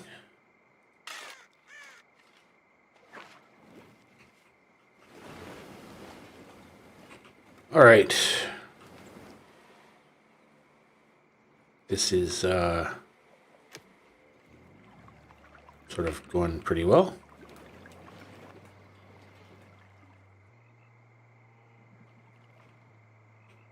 Oh, I see. It serves that purpose. Oops. Oh, well, we'll just keep building. I think that's a good place to build our village, actually. We'll build it out over that way. And then down, I don't know what that is, but whatever. Okay, so it's all happening.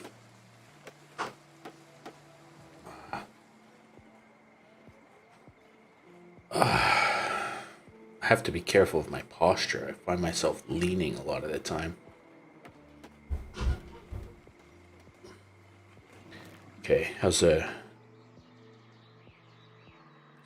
Should be pretty close here. There we go. Let's go. Let's have our cemetery. Okay. The cemetery will help us to quickly get a hold on ourselves. Yes. Focus on the tasks that lie ahead. It's not a pleasant thought, but that's the way things are.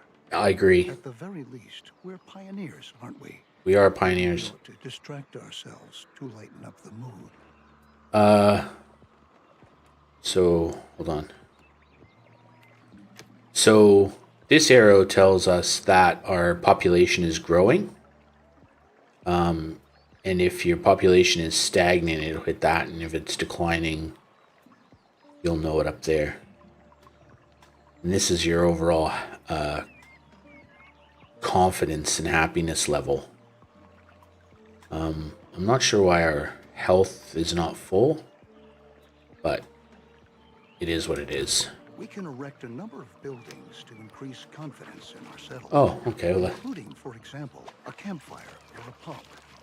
In this situation, however, our best option would probably be to upgrade our town center. agreed. Settlers can visit the new town center, and by doing so, increase their confidence for a while. Okay. Let's go. Very good. The new town center not only gives us more storage space, at the same time, it functions just like a campfire, too. Settlers can visit the new town center, and by doing so, increase their confidence for a while. Now that we have made efforts to ensure the spiritual well-being of our settlers, we ought to attend to their physical health as well. Fair enough. Let's do that. Our settlers can get sick from time to time. Settlers who have become infected with a disease can die from it if they're not treated. Settlers will go to a medical facility to have themselves treated and will be admitted there, provided that beds are still available. We ought to ensure our settlers' medical health care. We can give them Pfizer shots.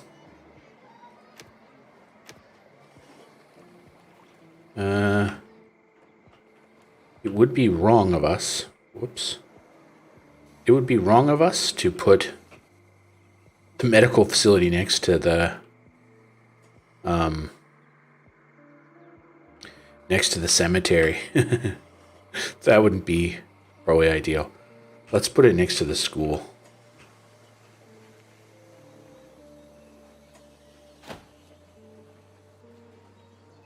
I hope we didn't build too close to our town center. That's not good, because it might not be able to grow.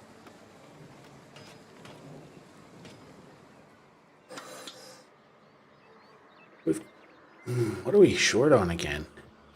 Metal. Okay.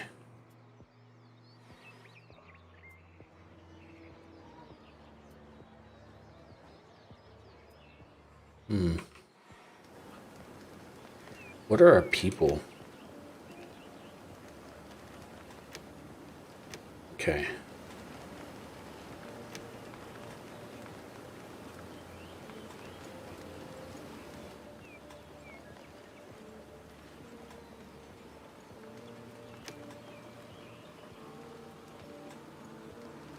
We could probably build some more of those tailors if we really had to.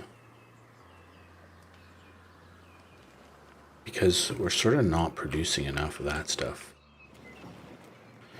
Okay, well, we'll let it sit for now and we'll go from there.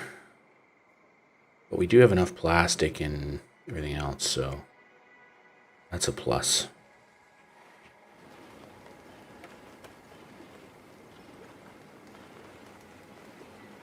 What's that?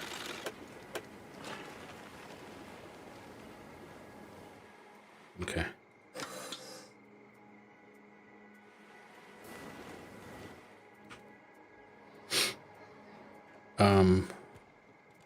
We seem to have enough housing. Well, I'm trying not to think of death, but I'll add another mortician just to keep everyone happy. We're full of water though. Like our water situation is completely full.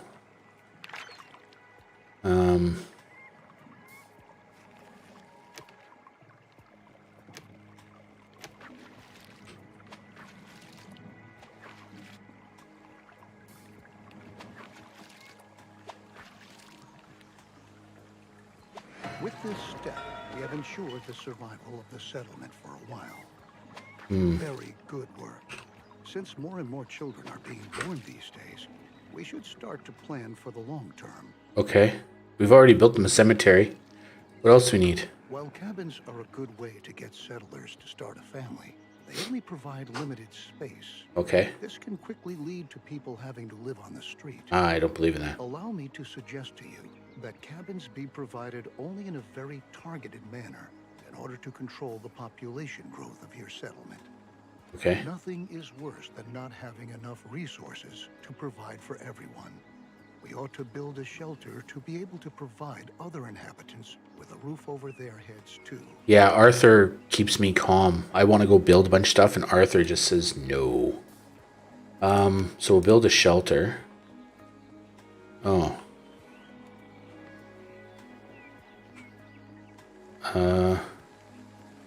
Where would I build said shelter?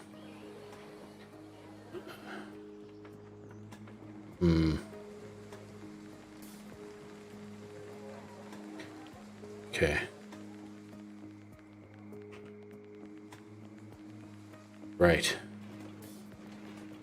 This is problematic. Kind of boxed myself in a bit here.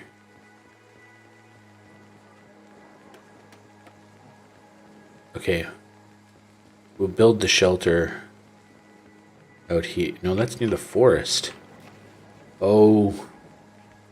And the plum trees.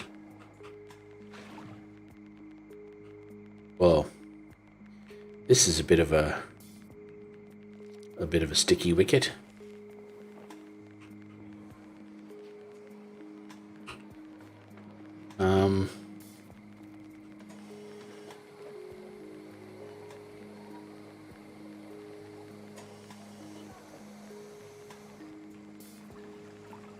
Well, that's a bummer.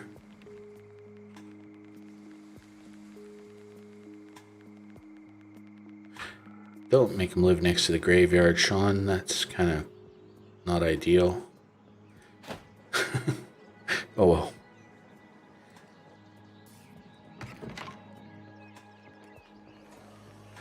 Have I built that too far away from the town center? That would be stupid of me. Oh well, what's going on out here? Radiation. This building produces contaminated. What are you on about, you lot? Okay.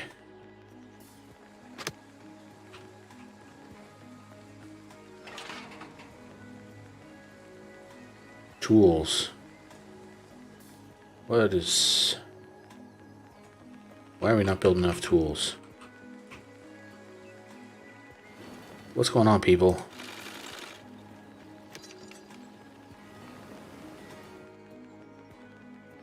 Okay. Let's build 3 more recyclers.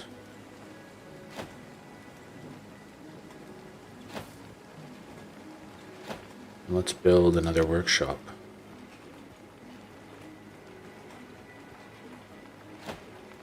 And we'll build another tailor.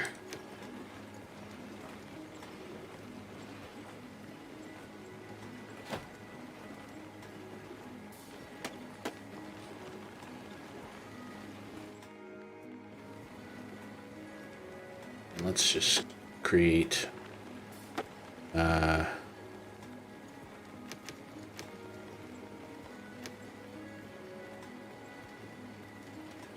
okay.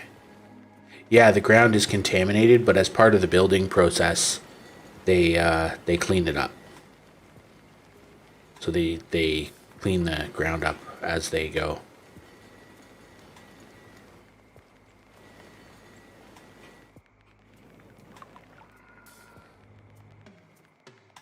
How are we going with this guy? Okay. So we need more cloth. We have a lot of cloth now, but we don't have a lot of metal. Okay.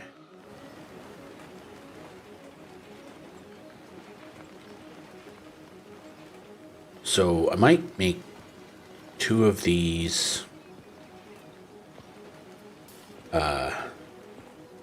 metal recyclers, at least initially.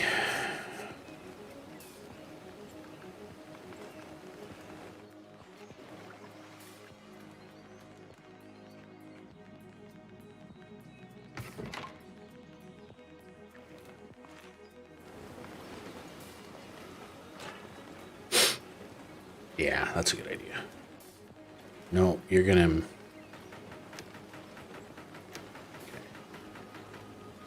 Metal, plastic. No.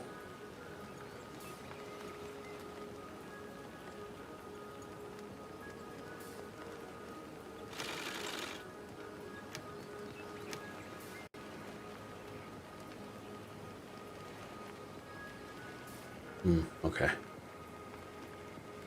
I'm not sure if I can create those, but let's just try.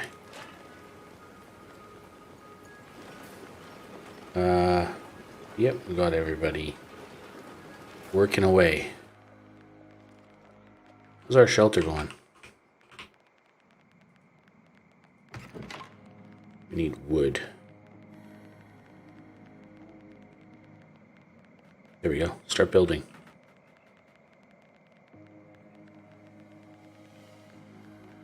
Look at all those little buildings crop up.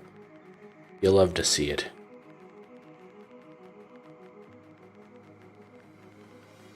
All right. Very good. Remember that when children grow up, they're going to leave their parents' house and look around for a new place to live. They grow up so quickly. They don't find any home at all. We ought to build a shelter to be able to provide all inhabitants with a roof over their heads. Fair enough. We've done that.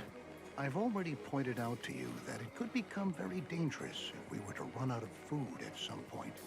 Since a lot of people are going to be living in the new shelter, we ought to provide them with access to food in their vicinity. A hunting lodge can look for wildlife in the surrounding area to bring a little meat to the menu. Yes, let's get them hunting. Food. Hunt. Let's get them hunting.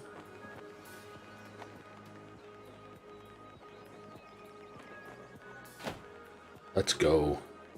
And they're close to the cemetery, so if they ever really need meat, just put it out there. Just put it out there. How are we going?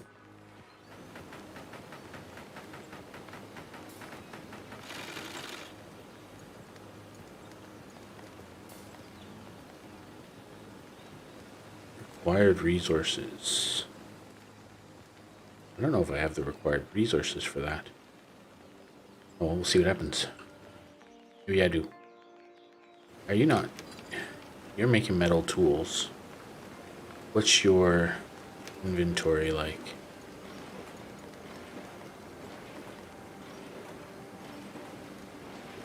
Okay.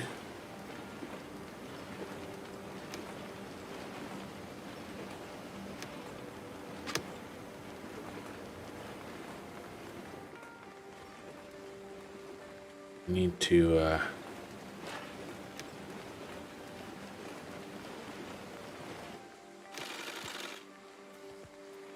all right.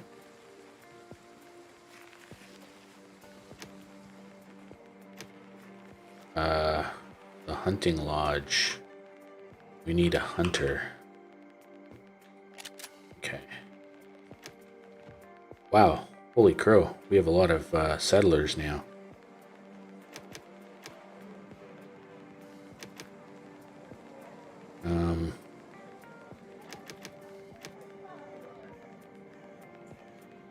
Wow.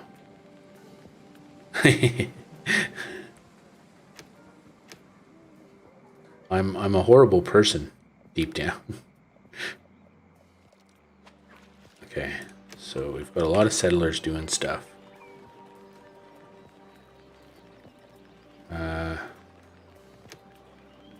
Hunting and capturing, what does that do? Well, let's just get them hunting, who cares? Production. How can it already have reached their limit? Holy crow. I don't understand. What are they doing? Go hunt. Look at these animals down there.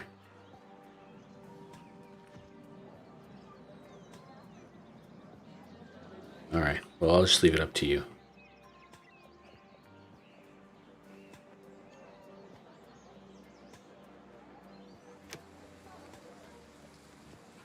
I'm sure over time you'll figure it out. Is anybody actually living in here? It's already full. Holy moly.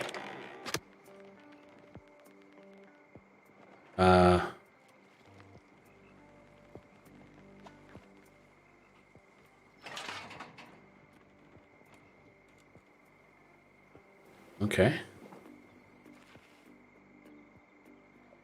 Let's build some houses, I guess.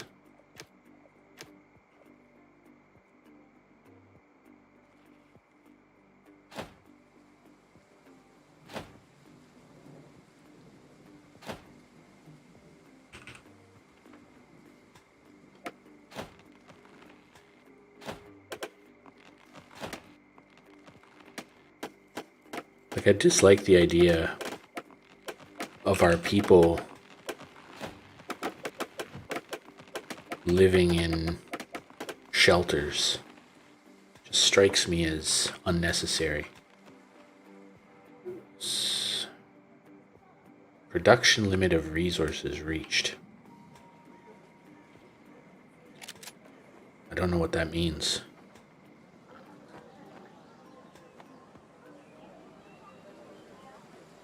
Oh, we have more food than we know what to do with. I see. Well. So.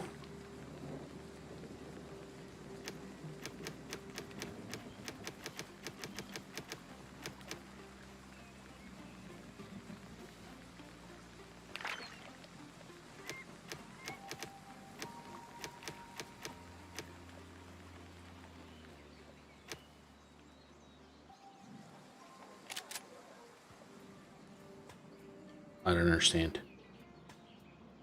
Oh, okay. They're kind of doing it now.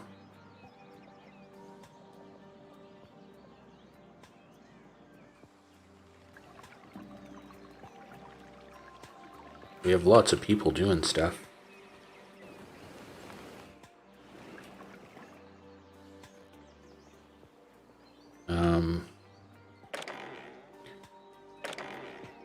There's still people living there.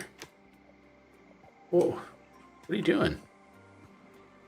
Hey, go.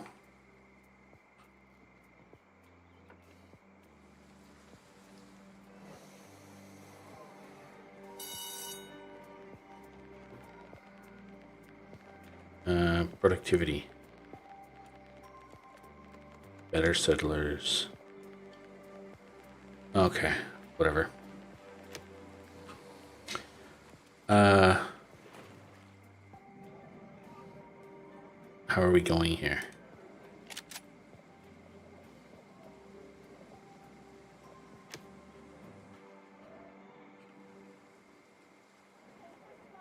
We've reached our production limit.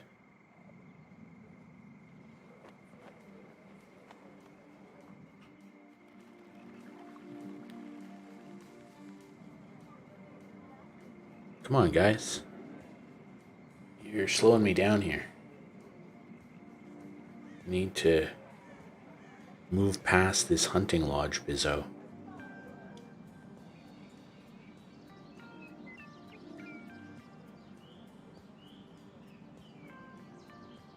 Hey, he killed a beast.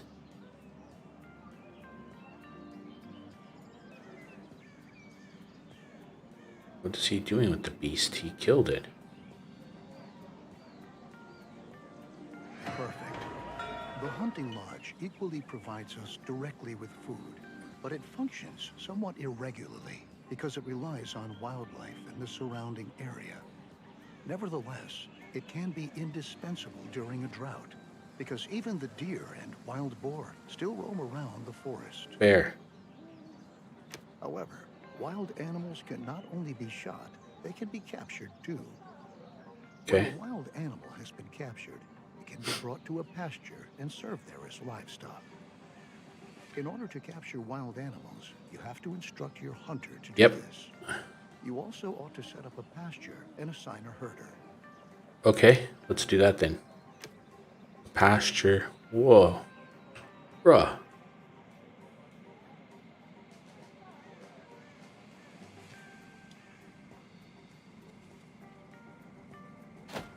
Okay.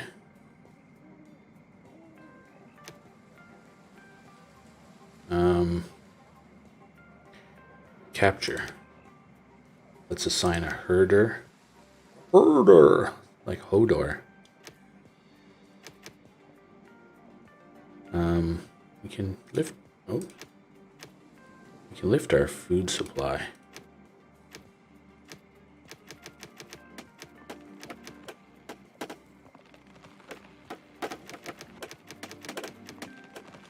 I don't know what that means.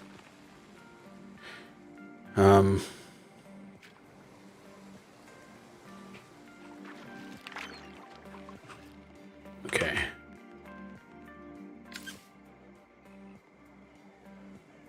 So we're building a pasture now. We've assigned a herder. What kind of animal? Okay, we can't do anything yet. Till it's kind of more built, I suppose. Alright, our town is growing dramatically.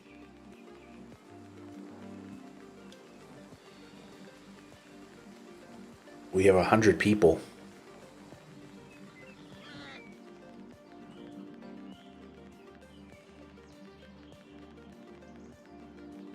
Hmm.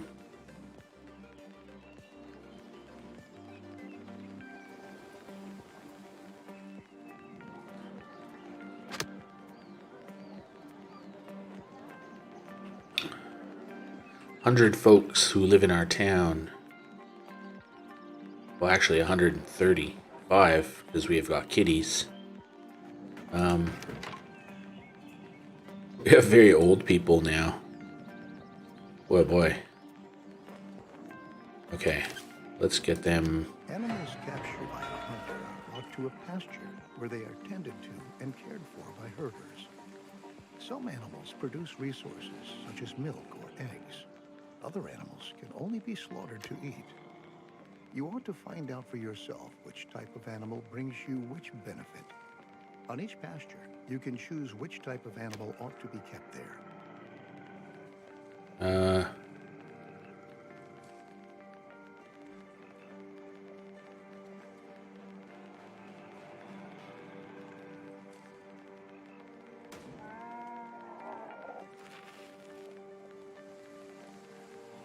Well, let's just have bacon. Bacon is good. You must provide water for the animals you keep on your pasture. Okay. This enables them to survive and reproduce.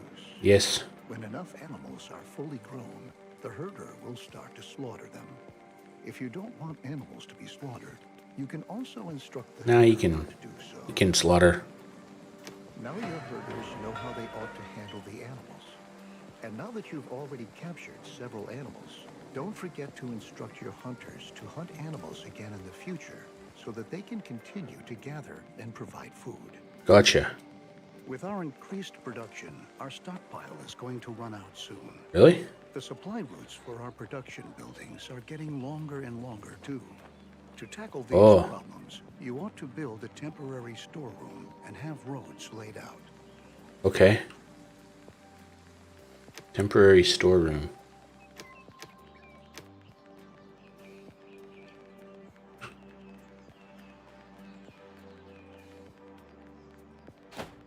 Okay, I'm gonna build one of those over here too.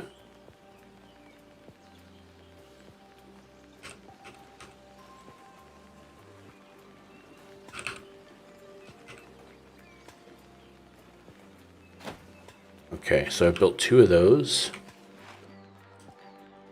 And let's build some dirt roads, huh?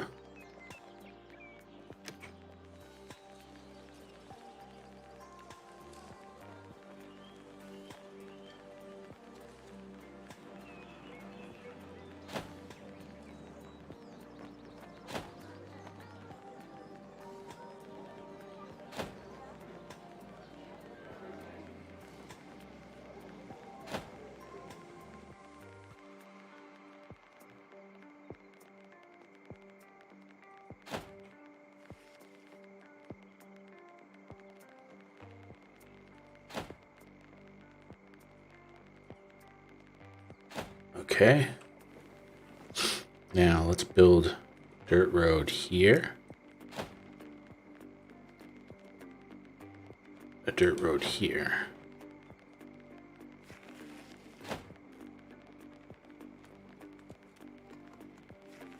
I like my roads. So we can build there.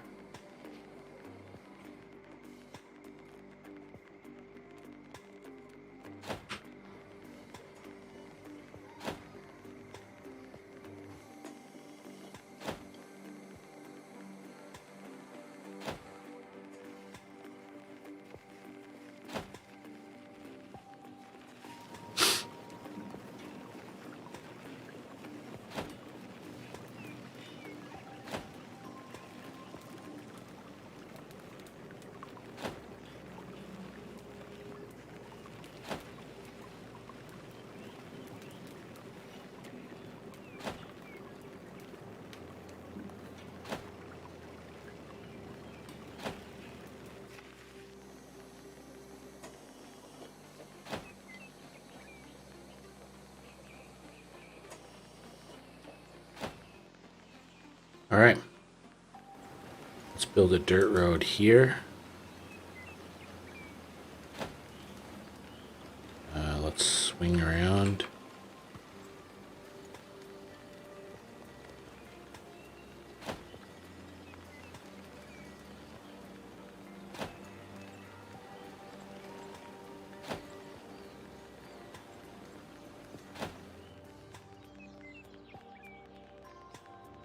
Okay. Now how do we get a road over here?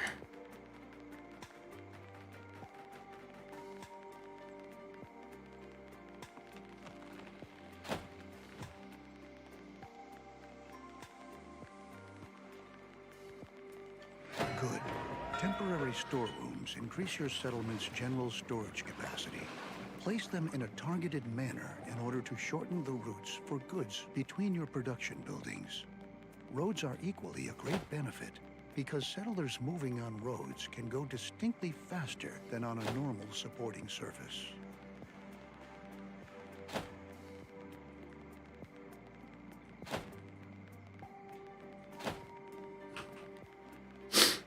Okay. Got it. To improve the whole thing even further, we can build a market to improve logistics at the settlement. Besides being an enormous stockpile for resources that is even able to store water. Hey, Doc, how are you, buddy? Responsible for distributing resources within your settlement. I saw you celebrating the gold medal for Indonesia in badminton.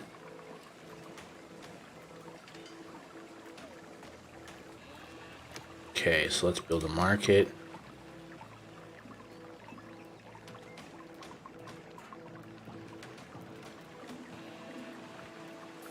Where would we want to build this?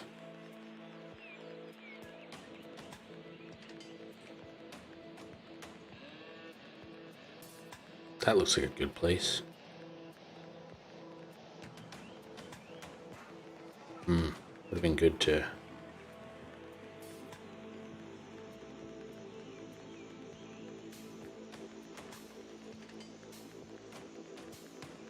That is perfect.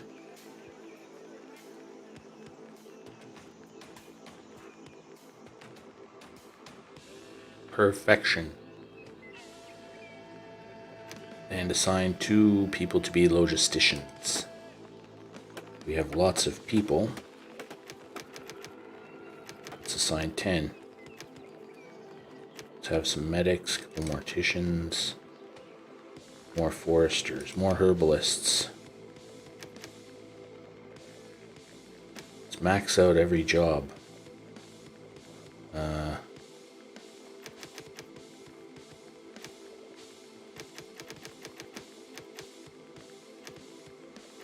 There we go.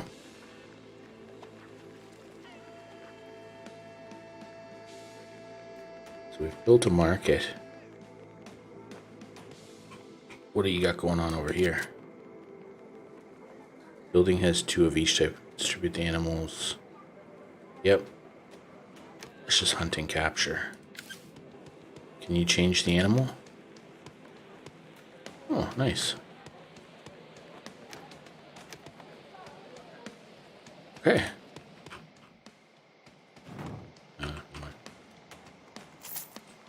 We've got a lot going on here at the moment. Got a lot of stuff that is required. So the plastic guys, let's turn one of them into cloth.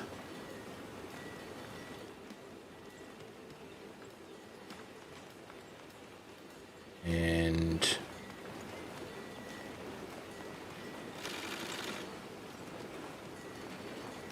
okay. Good. All right, so we've got just increase the production.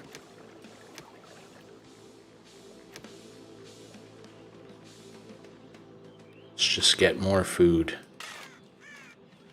Oh, wow. We have 96 graves. Yikes. Can I upgrade the building? Guess not. We have a lot of people. We have good food supply, good water. Got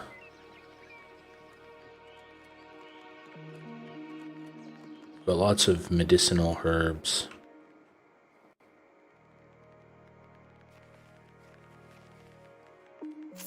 Okay, so we're almost...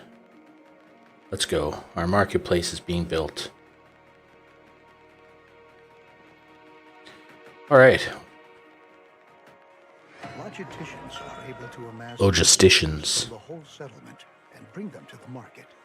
This improves the flow of your products and leads to your settlers having to walk shorter distances to fulfill their individual needs. Perfect. The combination of these attributes makes the market the ideal building when you want to enlarge or even relocate your settlement. Fair enough. The larger your settlement gets, the farther some settlers have to travel to get to all of the food you produce. To make life a little easier for them, you can build a food station. Logisticians who work at the food station will collect food from your storage buildings and production facilities and bring it to the food station. Right, food station time.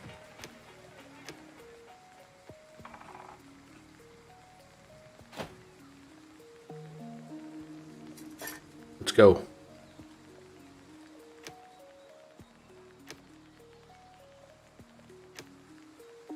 All types of food it is. More logisticians.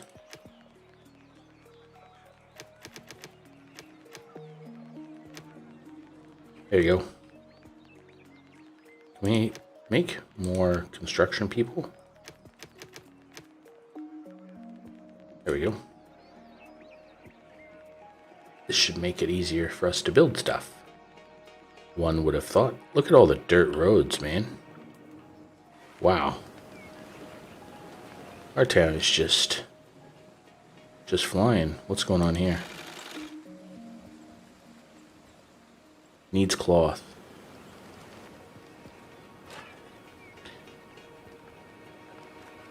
Okay, so you're at the production limit. Let's just drop you down to cloth then.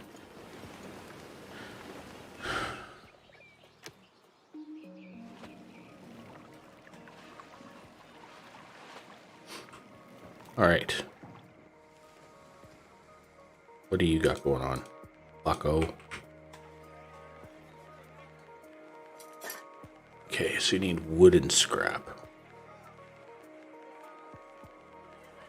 Where's more people?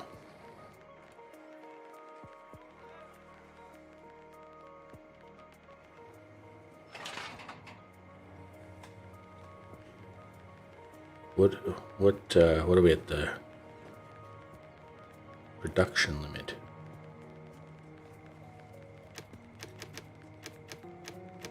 Why do we have these limits?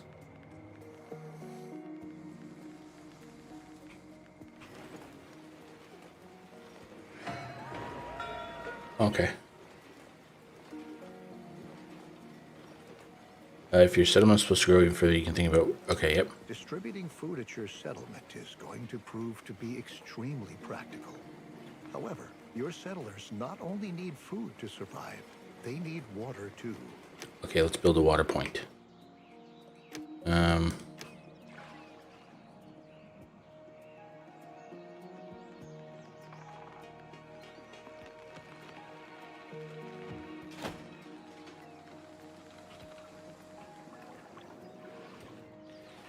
Let's go back to this over here.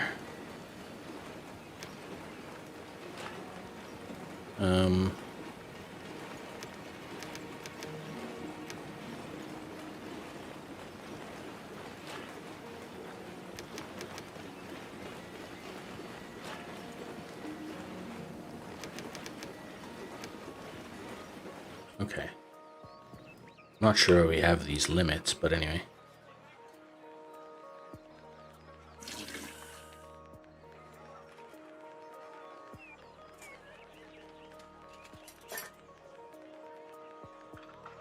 All these buildings are producing contaminated.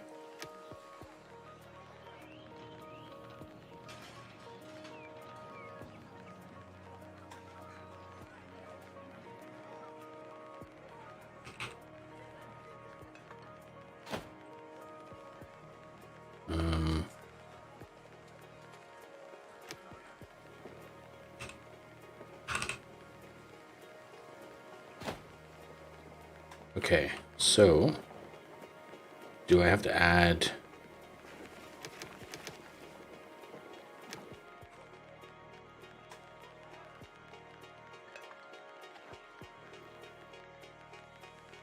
now? Our settlement is getting quite large.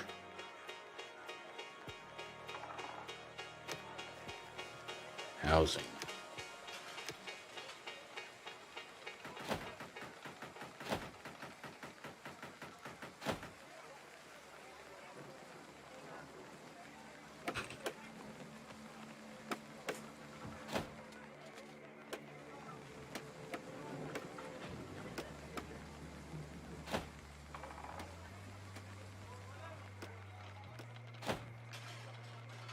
Okay, so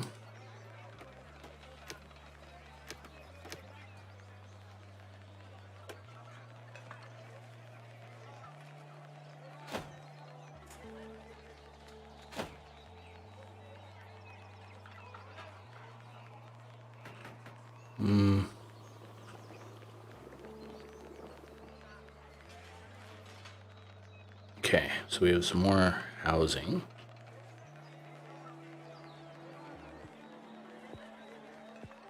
Okay. What's going on over here? Resources that can't be collected. Why is that?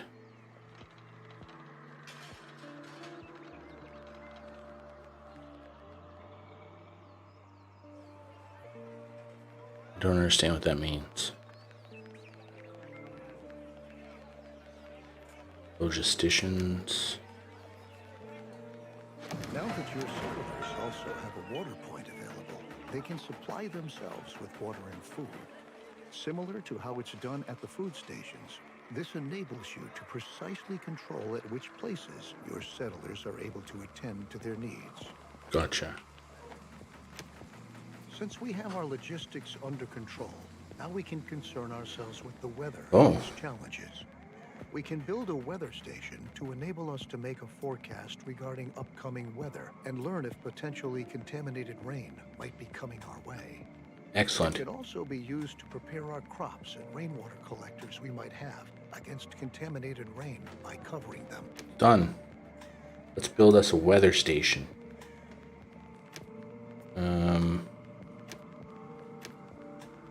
Whoa. That's a big thing.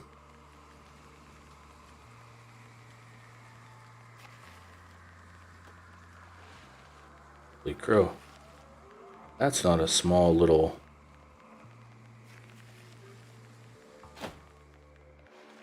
Okay.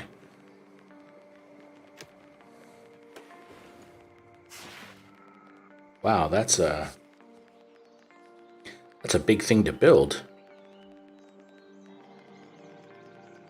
It's going to take a little while.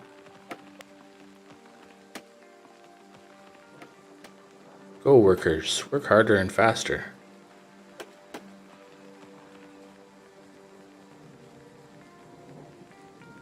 Holy dooly.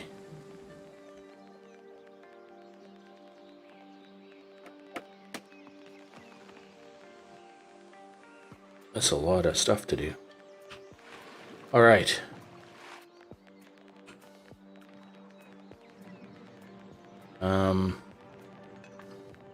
We could probably look at building some more housing up in there.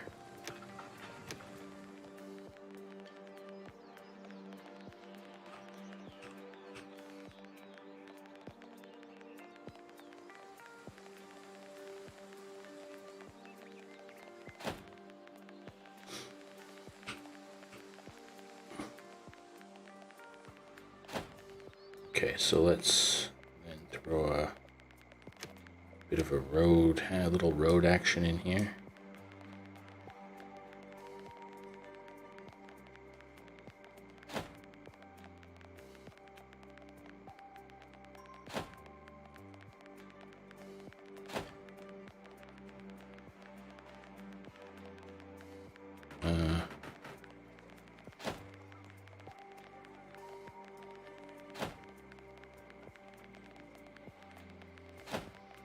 Okay.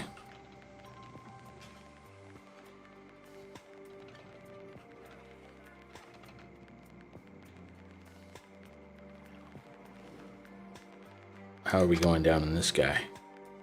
Still lots of decom to do.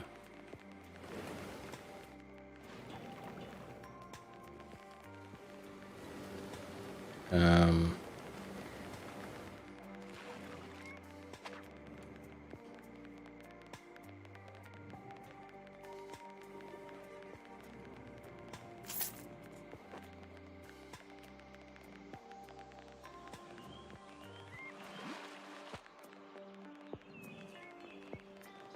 wow, okay.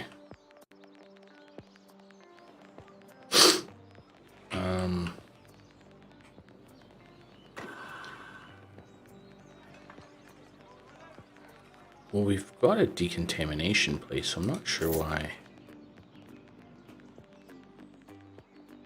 All right. Hey, it's our plum orchard.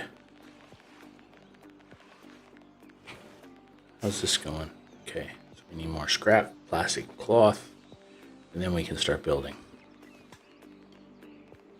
What's going on up in the notices? Homeless.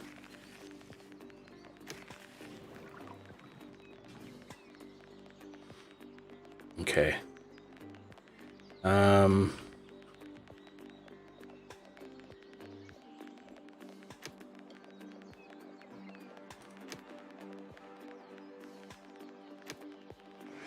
Very good. Now that we know what sort of weather awaits us and how we can protect ourselves against contaminated rain by covering our crops in rainwater collectors, we ought to attend to collecting the rain we want. Oh, I built, no. Okay, so don't do that. That's stupid, don't do that. Okay, rainwater collector. Rain not only humidifies the soil, it can also be automatically collected via rainwater collectors. Hey, Mark, how are you, buddy? Flow of additional water. Since we've already built our weather station, we're able to decide what kind of circumstances would make us want to cover. It's Sunday night there. I'm trying to work out the, or it's Monday morning. Monday morning. This is okay. Rainwater collector. Where would we get that from? Where would the rainwater collector water? Yes. Let's go.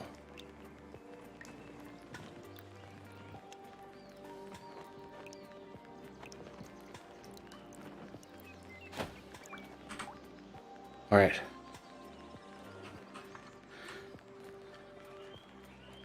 Monday morning. Oh, public holiday. Nice. So, did I get that right? That you're now you're working doing some roofing stuff. Is that right?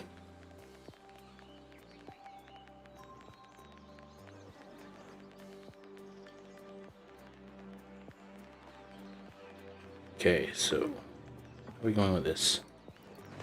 Oh, good.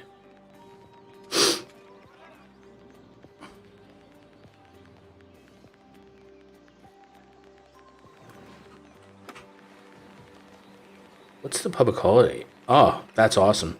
You've had a rough run on that front. So when I saw that you'd got that, I was pretty excited for you. I thought, you know what? Good things happen to good people, man. And you kind of needed to catch a break like that. Our settlers might get sick if we distribute water contaminated with radiation at our settlement, even if they're wearing protective clothing. We can have our crops covered to shield our seedlings against radiation.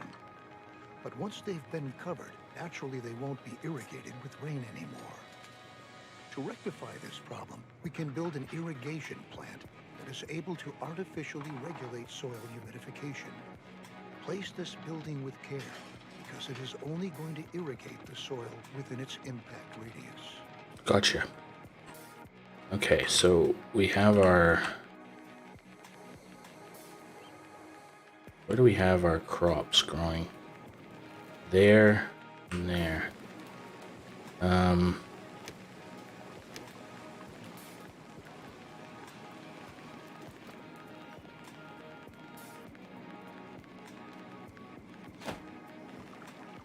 Okay.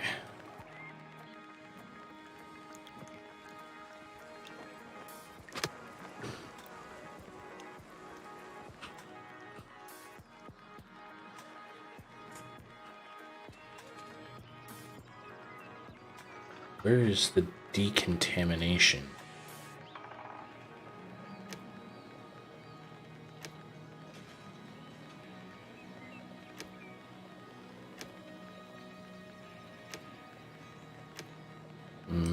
Nope. Water.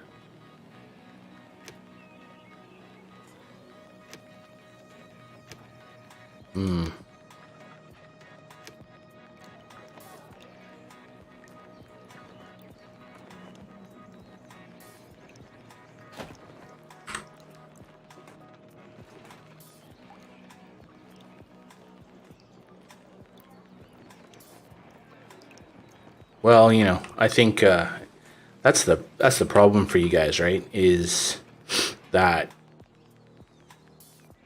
there's a whole bunch of jobs you just can't do in the winter. Like, as much as you no doubt would love to be able to roof in the winter, it's not generally a good idea to crawl up on the roof of people's houses in Canada in the wintertime, as a rule. So it sort of becomes automatically seasonal by that. So,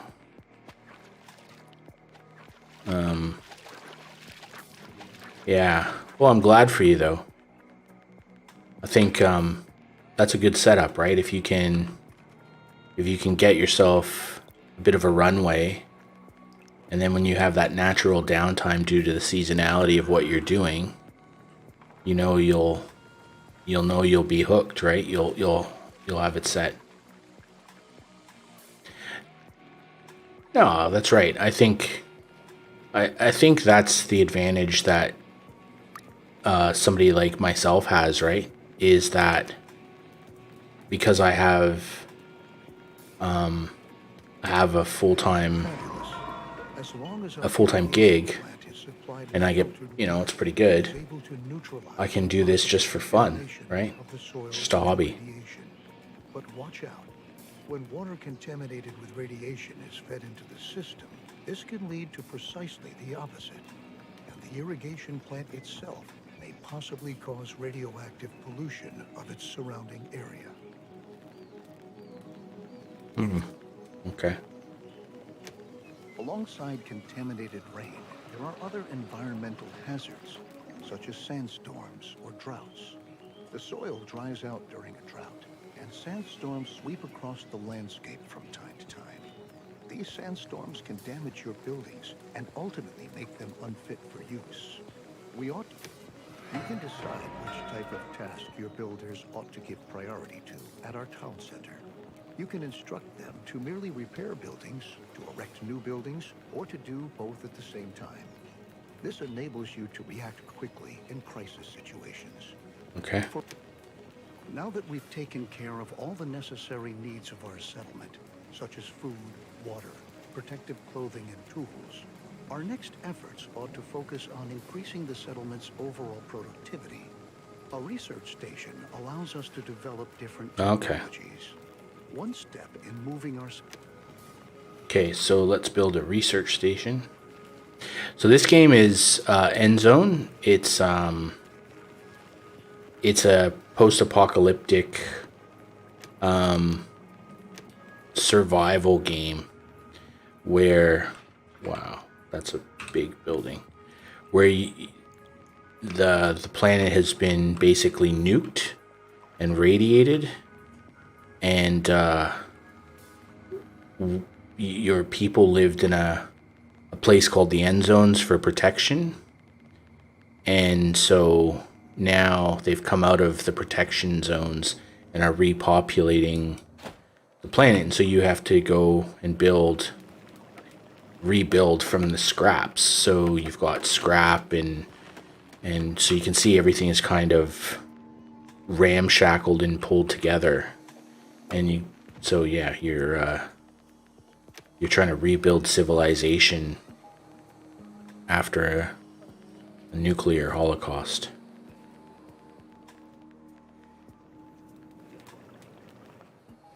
I think also, though, just on that other topic, about doing streaming without the stress. The upside of that is you get to do it for fun. You're not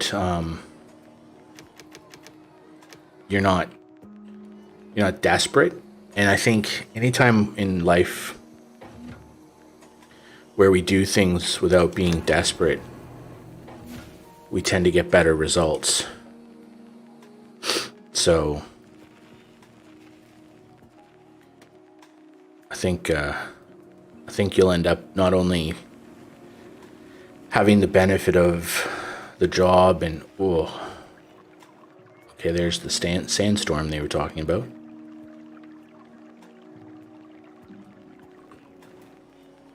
Okay, so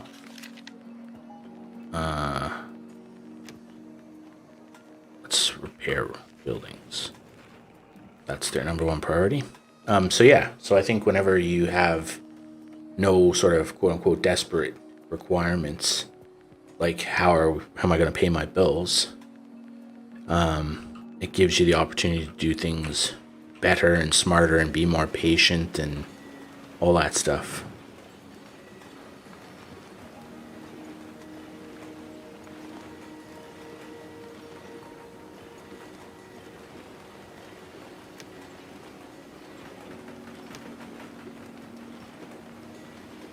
Okay. How are we going here? Yeah, that metal tools is a problem.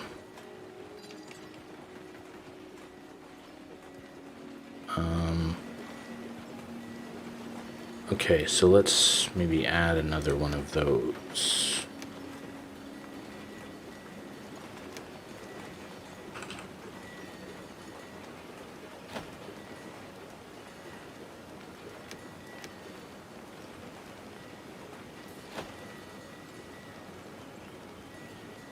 How are we going over here with this? Oh, wow. This guy cleared out all that scrap. Change the work area.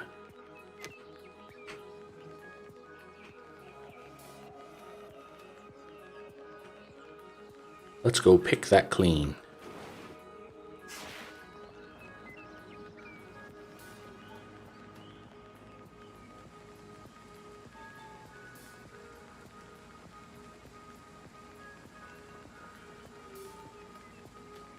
Okay.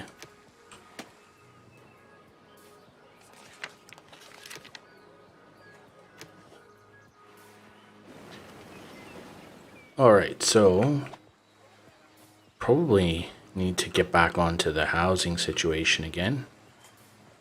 Housing.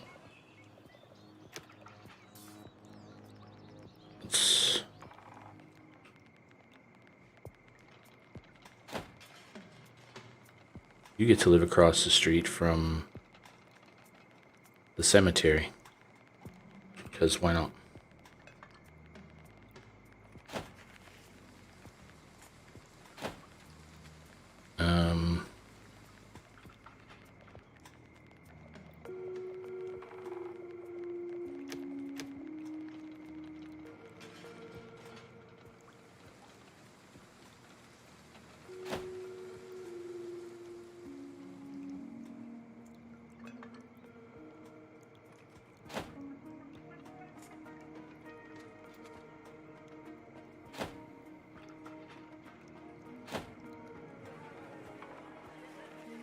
Yeah, that's exactly it, man.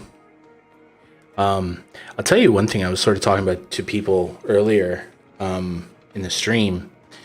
So remember you and I had that conversation, or we're having a conversation that one time about YouTube, Twitch, etc., etc.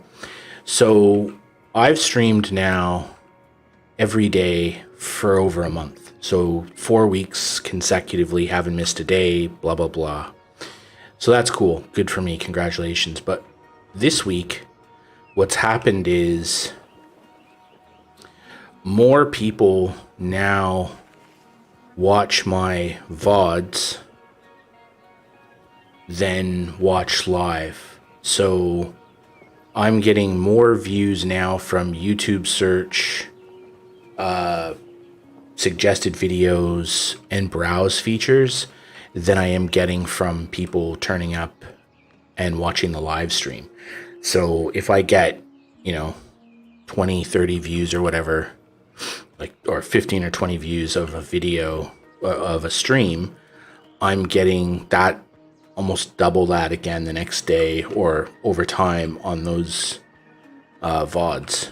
So that was kind of interesting to notice in the last day or so.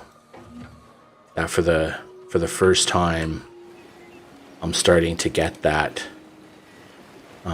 benefit, which is pretty exciting. I need more tools.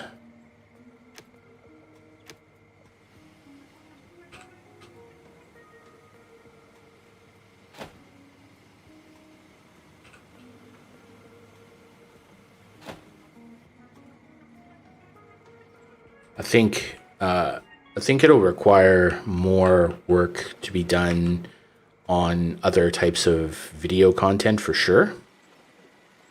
And I've started to plan that, but it's interesting to see the growth. It's definitely interesting to see the growth on a sort of weekly basis. Well, the other thing that's interesting as well is one of the things I was probably worried about with respect to YouTube was that whole 4,000 watch hours requirement, because that is, let's be honest, that's a fairly daunting number. But it's easy to see how you would get that, because I would imagine by the end of August, I'll have over 500 watch hours. And that's with a pretty small stream. So, yeah, that's interesting.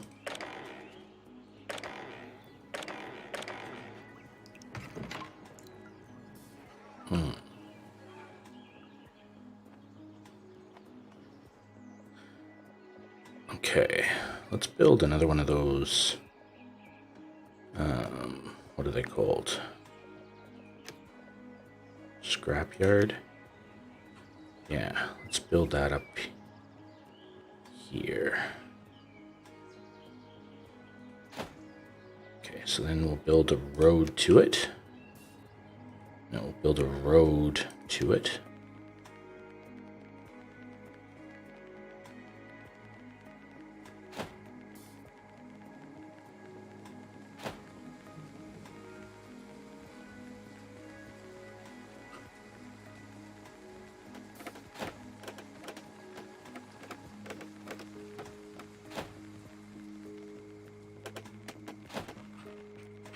Okay. Yeah, so I'm pretty happy about that. I mean, it's not huge numbers by any means. Let's be honest, it's pretty small. But you sort of look at it and you go, okay, I actually see how that's working. And I think the benefit of being able to play different games every week, because I don't have an audience, really, a big one, you couldn't pull off growth with playing a different game every week on Twitch, because you just wouldn't build. People go to Twitch to watch people play games that they like, whereas I'm playing games that I like, selfishly. And, I think I couldn't get away with that there. So, shoot. You go do metal tools. And what do I not have people for?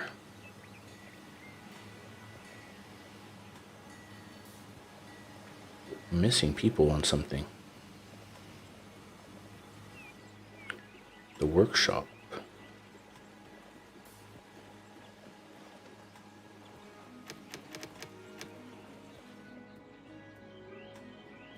Let's just maximize everything.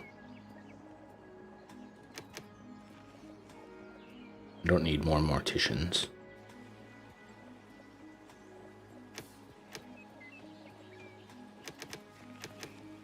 Okay.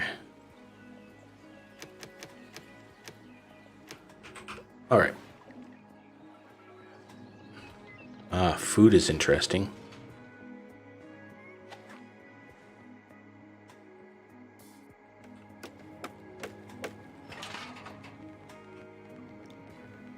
Okay. Yeah, so that, I think in the next little while, I'll start some work on, I've been meaning to do it, I just haven't gotten around to it, but start some work on things like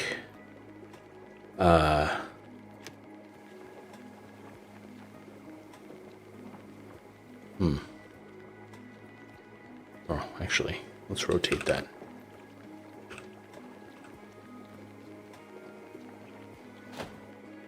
Yeah, I'll start some work on some video series.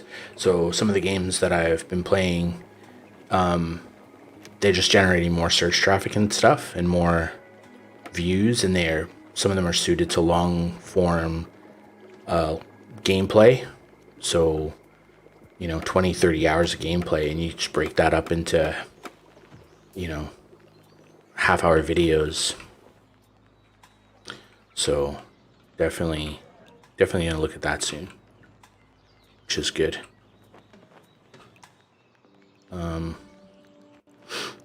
So how are the kids and the family feeling about your improved situation? I guess it takes a lot of pressure off everybody, eh?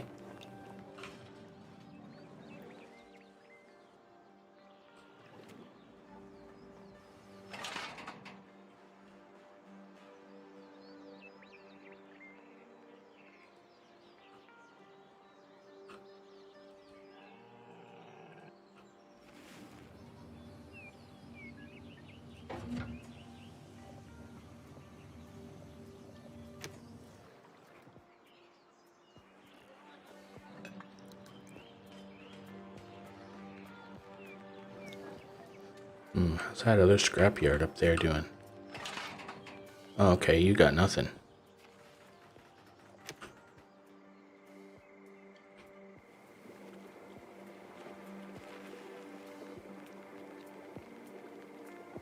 Let's go get some scrap.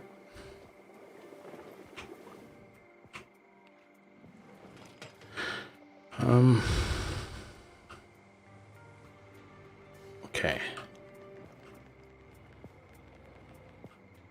So, what do we got? Oh. Instruct a recycler to produce electronics. I should pay attention to what I'm doing here.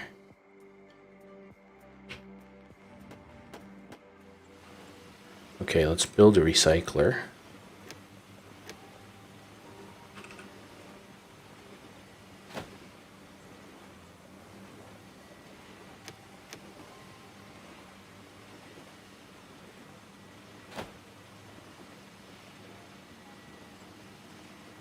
Yeah, I remember reading about your childcare issues.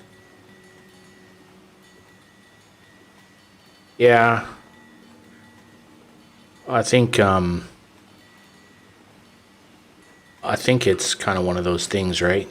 Where the kids will figure it out pretty soon. Can I get that?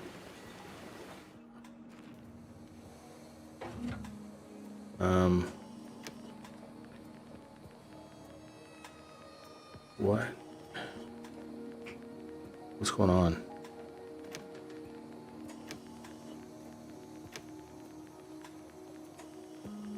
Okay, so I have to do that, and then I have to, okay, so I missed that. Yeah. I have lots of friends who that's a challenge, right? when there's been a parent home for any length of time, you know, everybody's used to the household running a certain way. There's certain flow, I suppose, a good way to describe it, and then you guys kind of, unfortunately, get out of the flow state, and it takes a little while to figure out what the new flow state looks like, if you know what I mean. But you'll get there. It's a positive thing for everybody, so it's just a matter of getting, like you said, getting everyone on board to figuring it out. Okay, so that's now happening. Excellent. Did you really do all that area already? Holy dooly.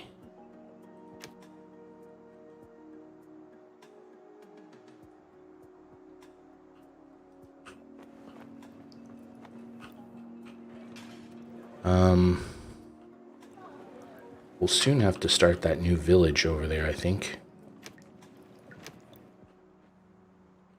Actually, you know what? Let's start it now.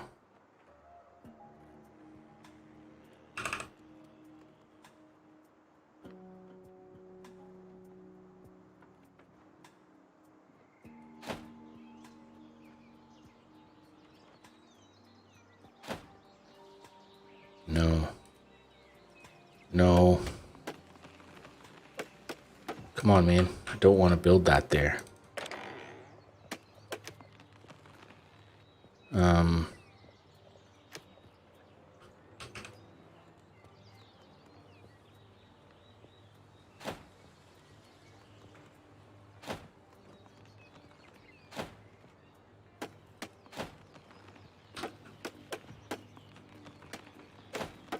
Okay.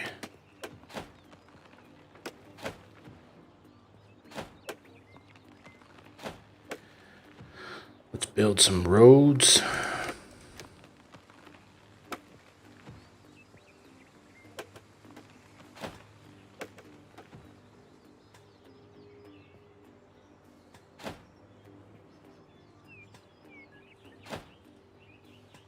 And then let's build a market.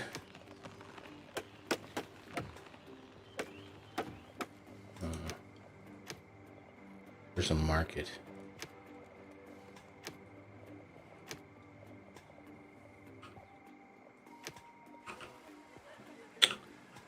Come on, man.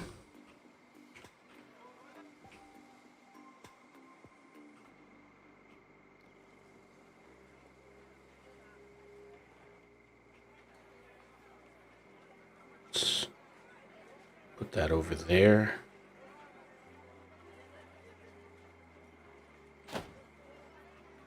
And then we'll put temporary storeroom here.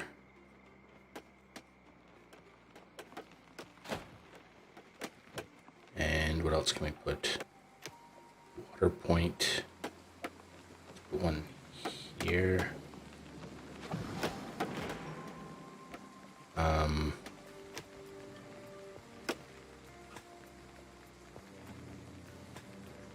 Maybe build one of these here. All right. Instruct a recycler to produce electronics. Let's get on to that then, shall we? Very good. All right. With this new research station and the ability to acquire electronics from scrap, we can provide our settlement with all the materials we need. The research station is very useful in enabling us to adapt ourselves to our surroundings by using the right technologies in any situation. Perfect. Down in the Endzone, we dealt with the concept of a solar collector. This solar collector is able to collect sunlight and convert it into electricity. We wanted to try out whether our idea works and build a solar collector. Okay. How do I do that?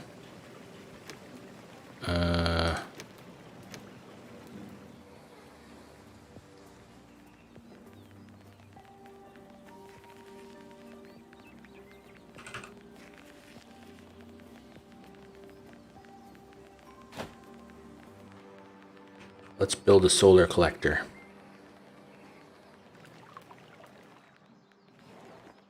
Oh, did I just put it in the area? Oh, never mind. Okay. Got lots of stuff going on.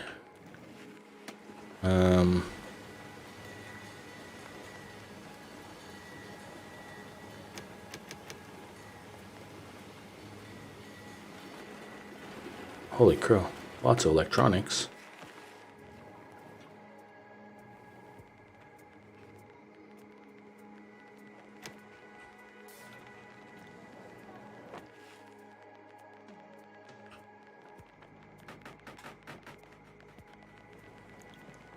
So what other things do we have to build?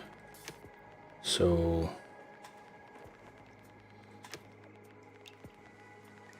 let's build that over here too. And yeah, it's pretty, I don't know.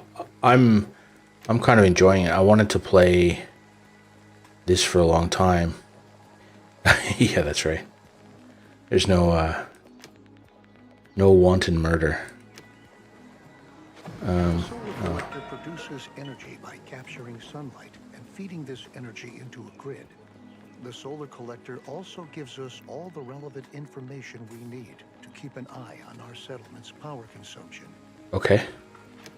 Each of your buildings automatically hook up to this power grid when you set up an electric power pole within the building's range. Buildings supplied with electricity work distinctly, more effectively, and produce faster as a result. What's more, housing supplied with electricity increases the confidence of the settlers who use it. Okay. Connect buildings to the power grid.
Okay, let's get after it. The battery stores energy.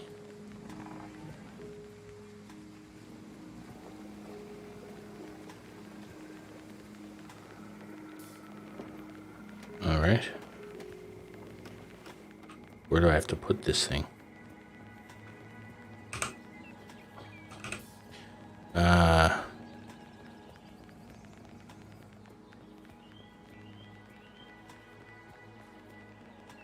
You know what? Let's just put it there. Who cares?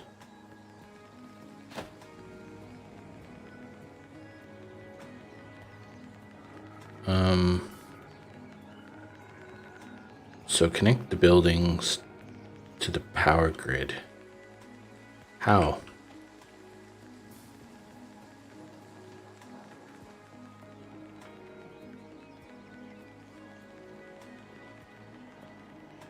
Open the view for electricity. Oh, I see.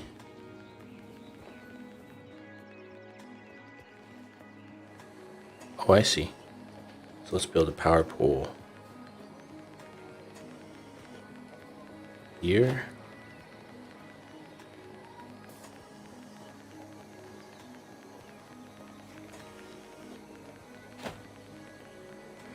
Fantastic. I can only picture how our ancestors must have felt with their almost infinite supply of energy. However, you ought to constantly keep an eye on your power consumption to avoid outages.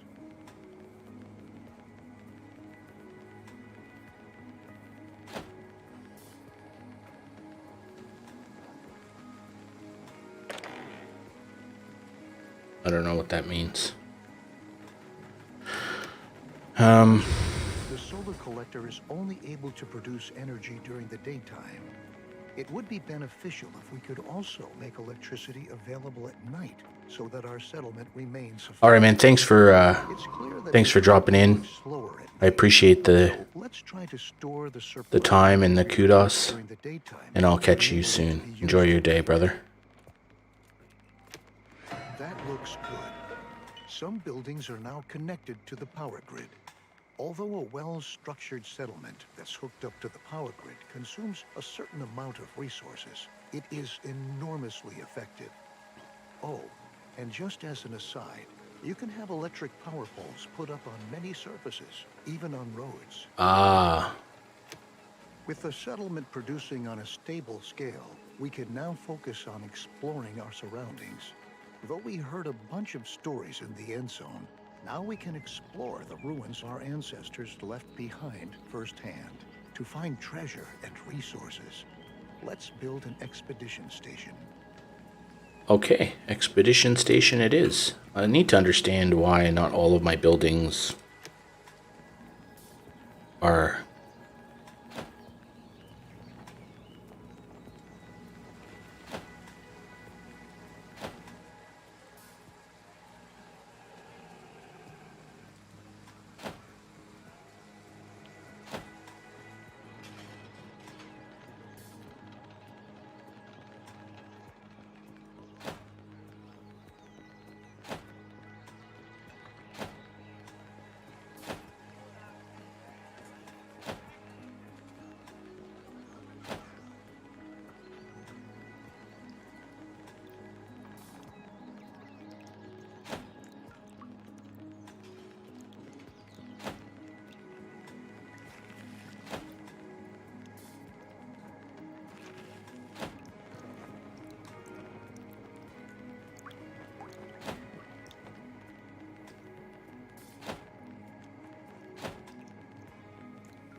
Okay, so...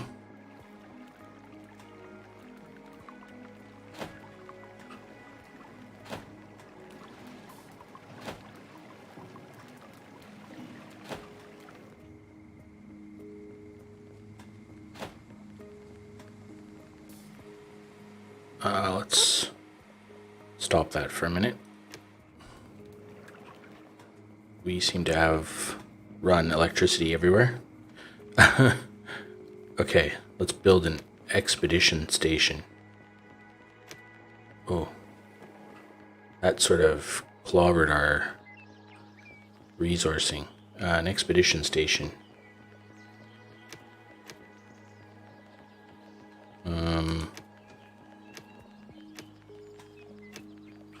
Okay.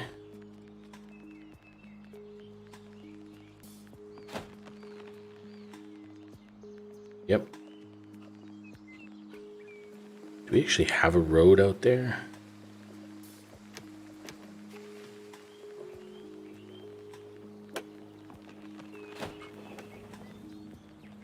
Okay.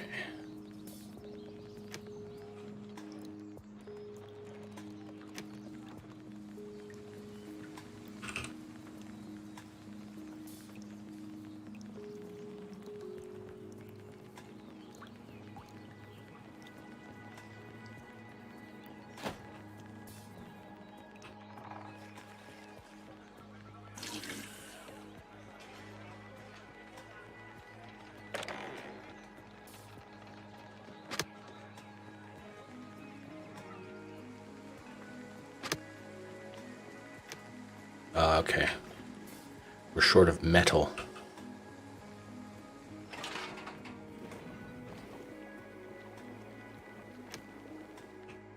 Okay, so let's change its field of work up there. Okay, let's get back and focused here. So we're building an expedition station. Where are we building at? Up here. Okay. We need metal.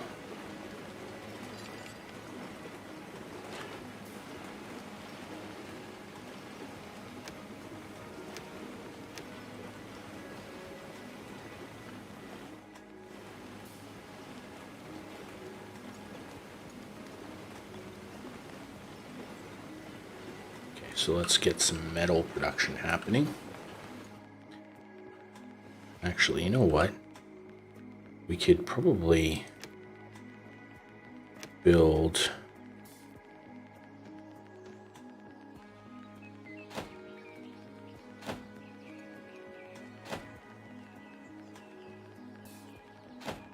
a whole row.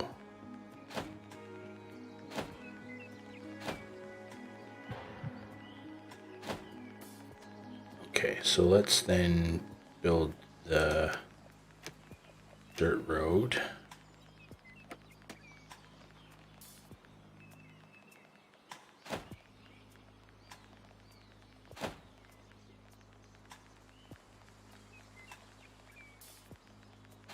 Okay.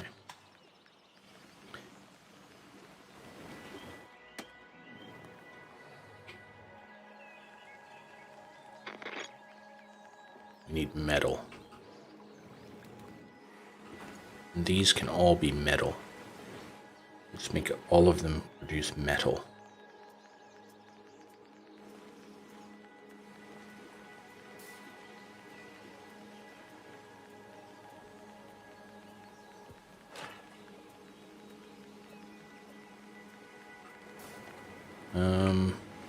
We gotta. So they have all that out there. What is our workforce looking like? We need scouts.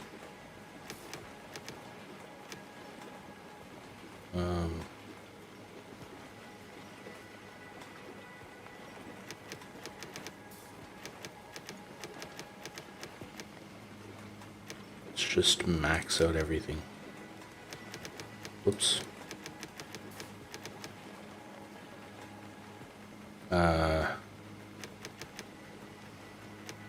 Increase all of that.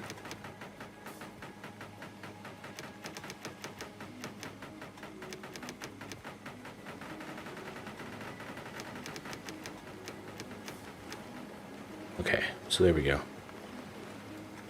Let's have 10 scouts, why not? Okay. Metal, metal, metal, metal, metal, metal, metal, and metal. Okay, we should produce a fair chunk of metal now.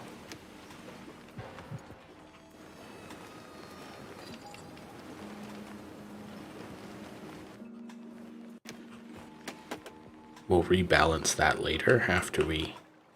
Oh, so we're in drought again? Okay. And electronics is in short supply. Workshop.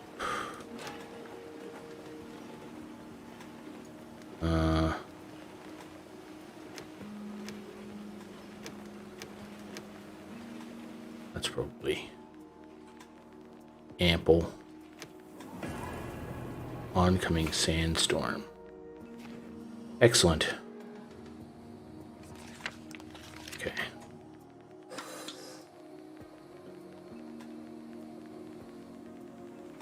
What are you working on?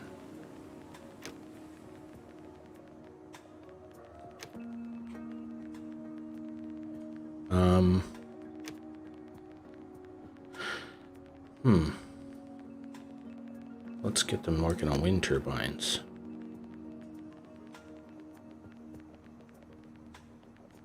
Let's go. Oh, sandstorm. Alrighty.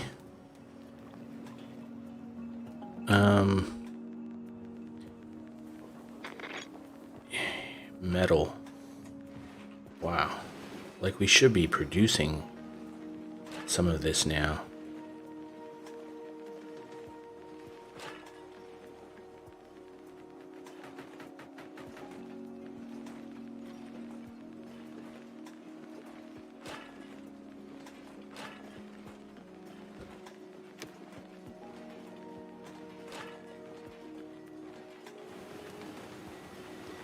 Come on, people.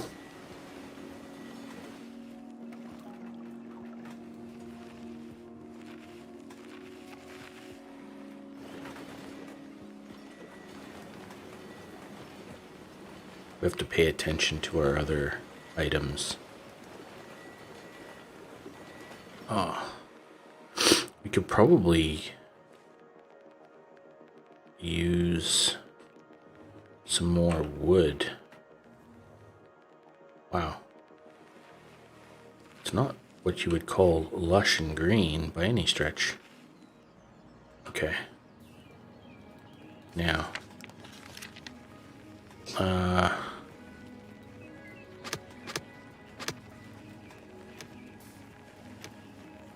Let's get to building.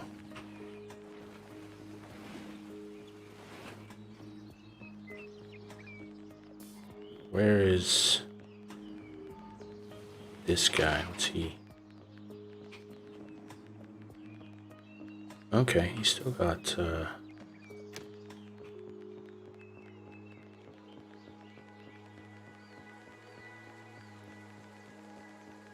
stuff he can do.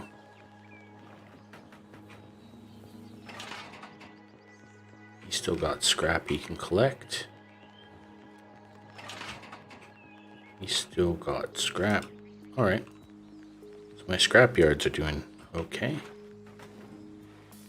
Okay, so the metal is now finally starting to recover. How's our electricity view looking?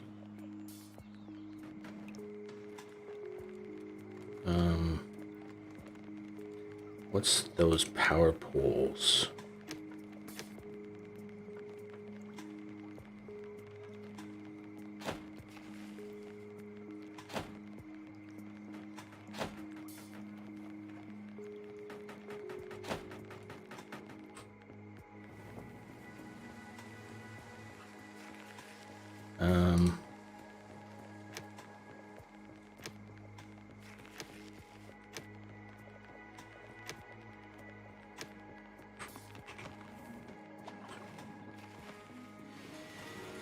Okay, so,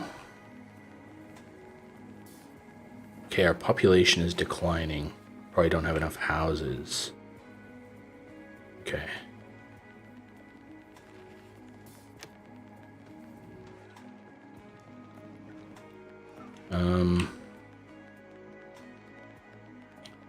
Let's build another shelter down here.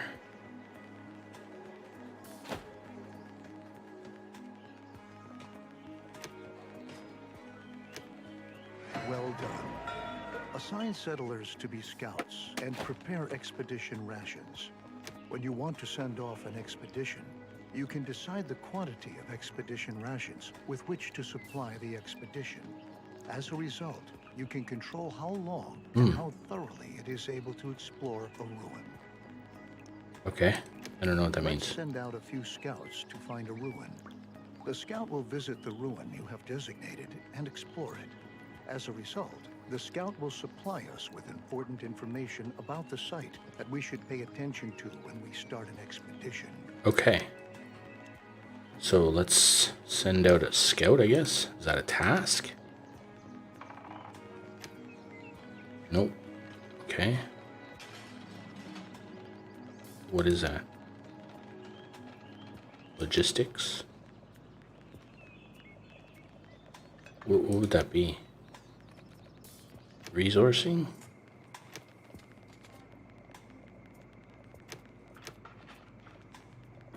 No. How, you didn't really tell me how to do it.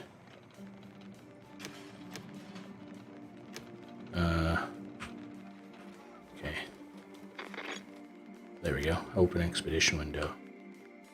interesting season.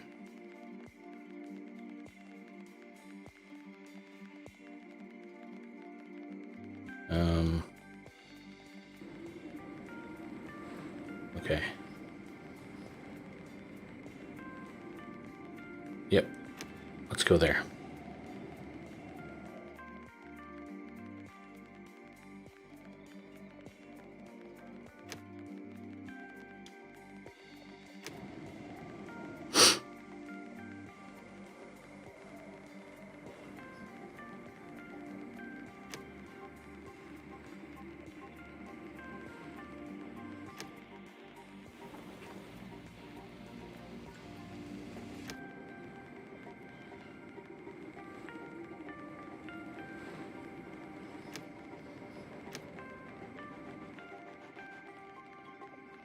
We have 10 scouts. What are we waiting for?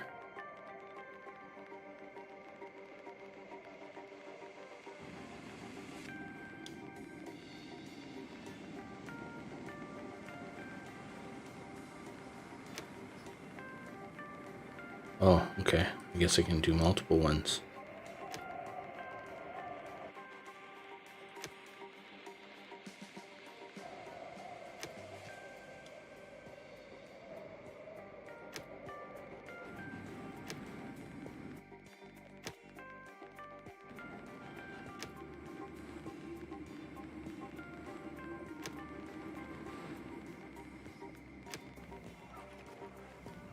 Okay.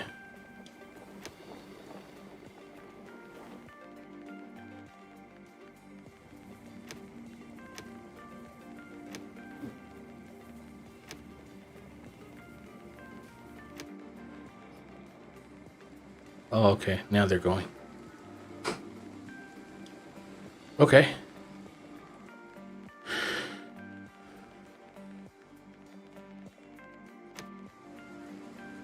Well, whatever.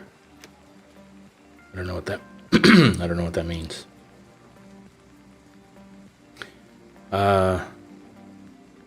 Let's just wait and see what happens. We have all of these scouts. Like, what are they doing if they're not free? Like, Our scout has returned and brought along a variety of useful information. Now that we know what we have to reckon with, we can put together a team in order to explore the ruin more precisely. okay. Each ruin has its own challenges, secrets, and valuable resources. Choose settlers who fulfill the necessary prerequisites for the respective ruin, and give them enough expedition rations to take along. In addition, don't forget to equip them with protective clothing and tools to the best of your ability before you send them off. Oh, I see. Prepare yourself for an expedition.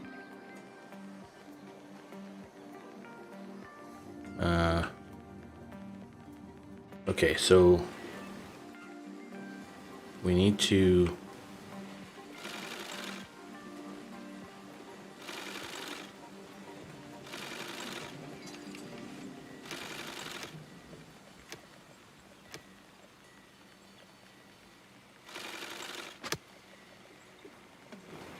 okay, so let's make some tailors.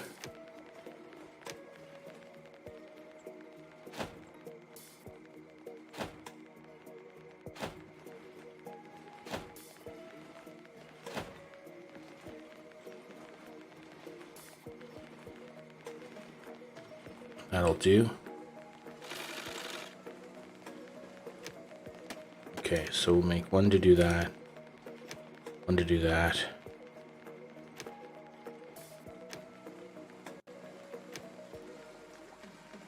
Yep. There you go.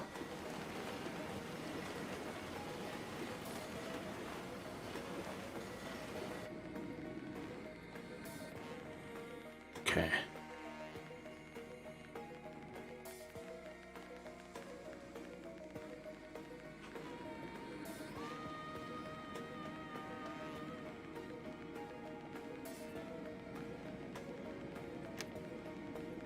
I don't know.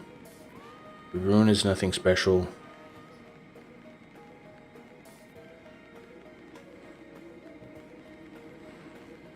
Okay.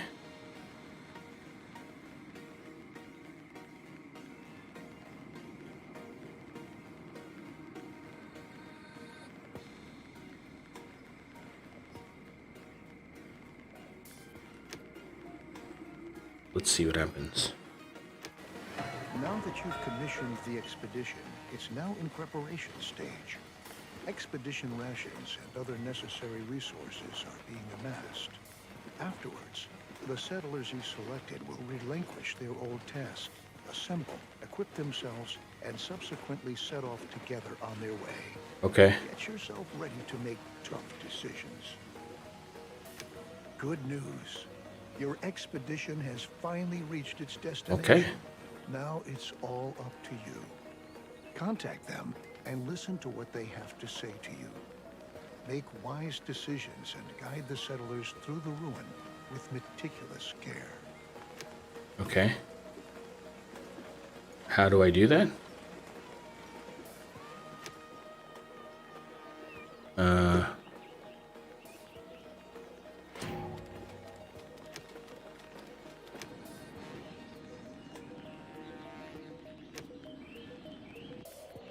How do I do that?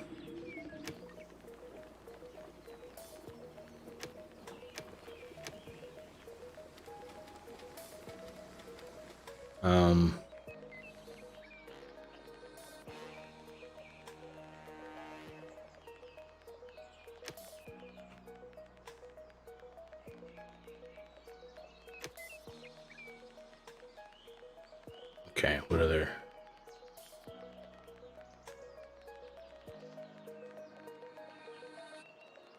Okay, I'm stuck.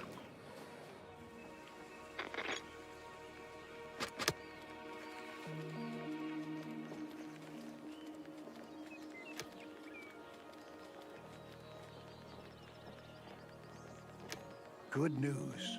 Your expedition has finally reached its destination. How do I contact Now them? it's all up to you. Contact them and listen to what they have to say to you. Make wise decisions and guide the settlers through the ruin with How? meticulous care. How do I do that?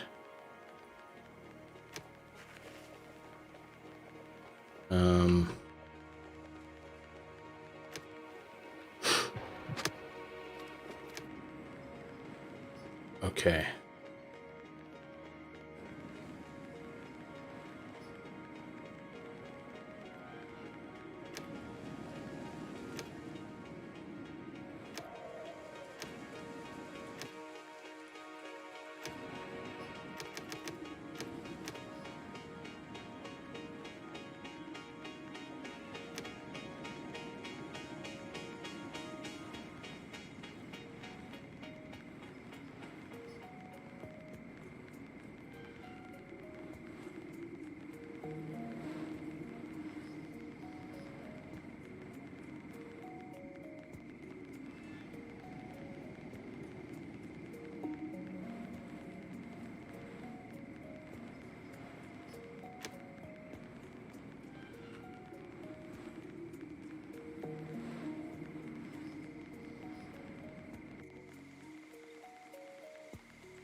Click to select group leader.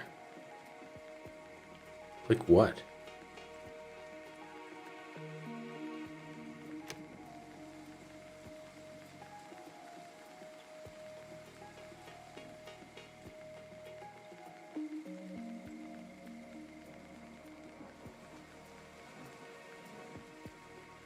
This doesn't make any sense at all.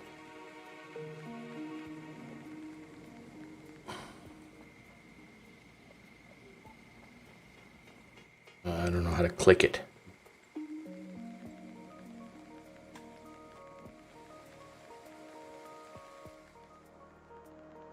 You're asking me to do something and you're not telling me.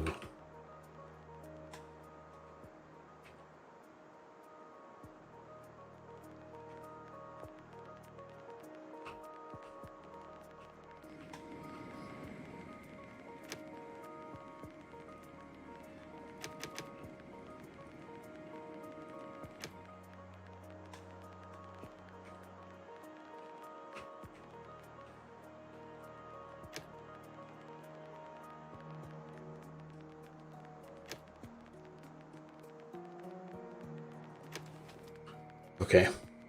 I don't know what that means.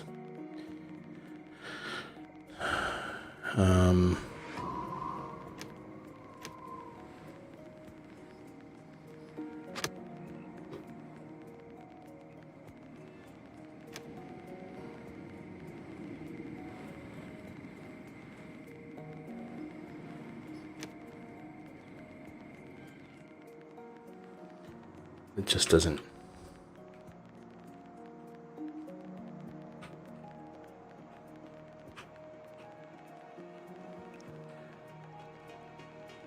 Okay, I think I've kind of hit a wall here. I don't quite know how to complete this. And I think this is a point at which it might be beneficial to stop for the evening. Because I'm sort of getting a little bit frustrated that we're struggling with people. And yeah, it's all not going very well. So I think, what's this? We're in drought.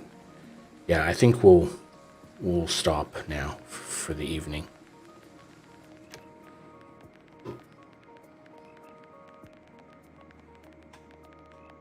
Now that was good. It's very, we've been sort of streaming for almost 4 hours now, so obviously got a little bit tied into that. I need to come back tomorrow with this tutorial and figure out how to do that expedition thing, because it doesn't make much sense when it says communicate with your expedition. It doesn't actually tell you how to do that, so I need to kind of work on that and figure that one out. So we'll do that tomorrow.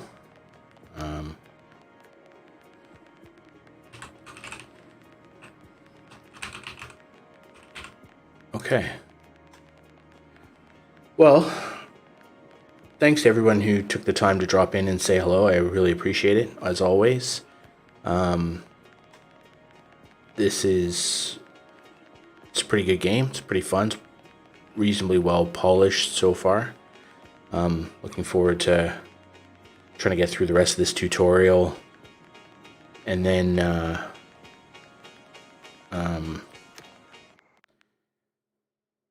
then we'll get into more of a sandbox version of the game and see how that goes towards the end of the week. But for now, that's good night, and thanks a lot for tuning in. Greatly appreciate it, and we'll see you tomorrow. Thanks. Bye.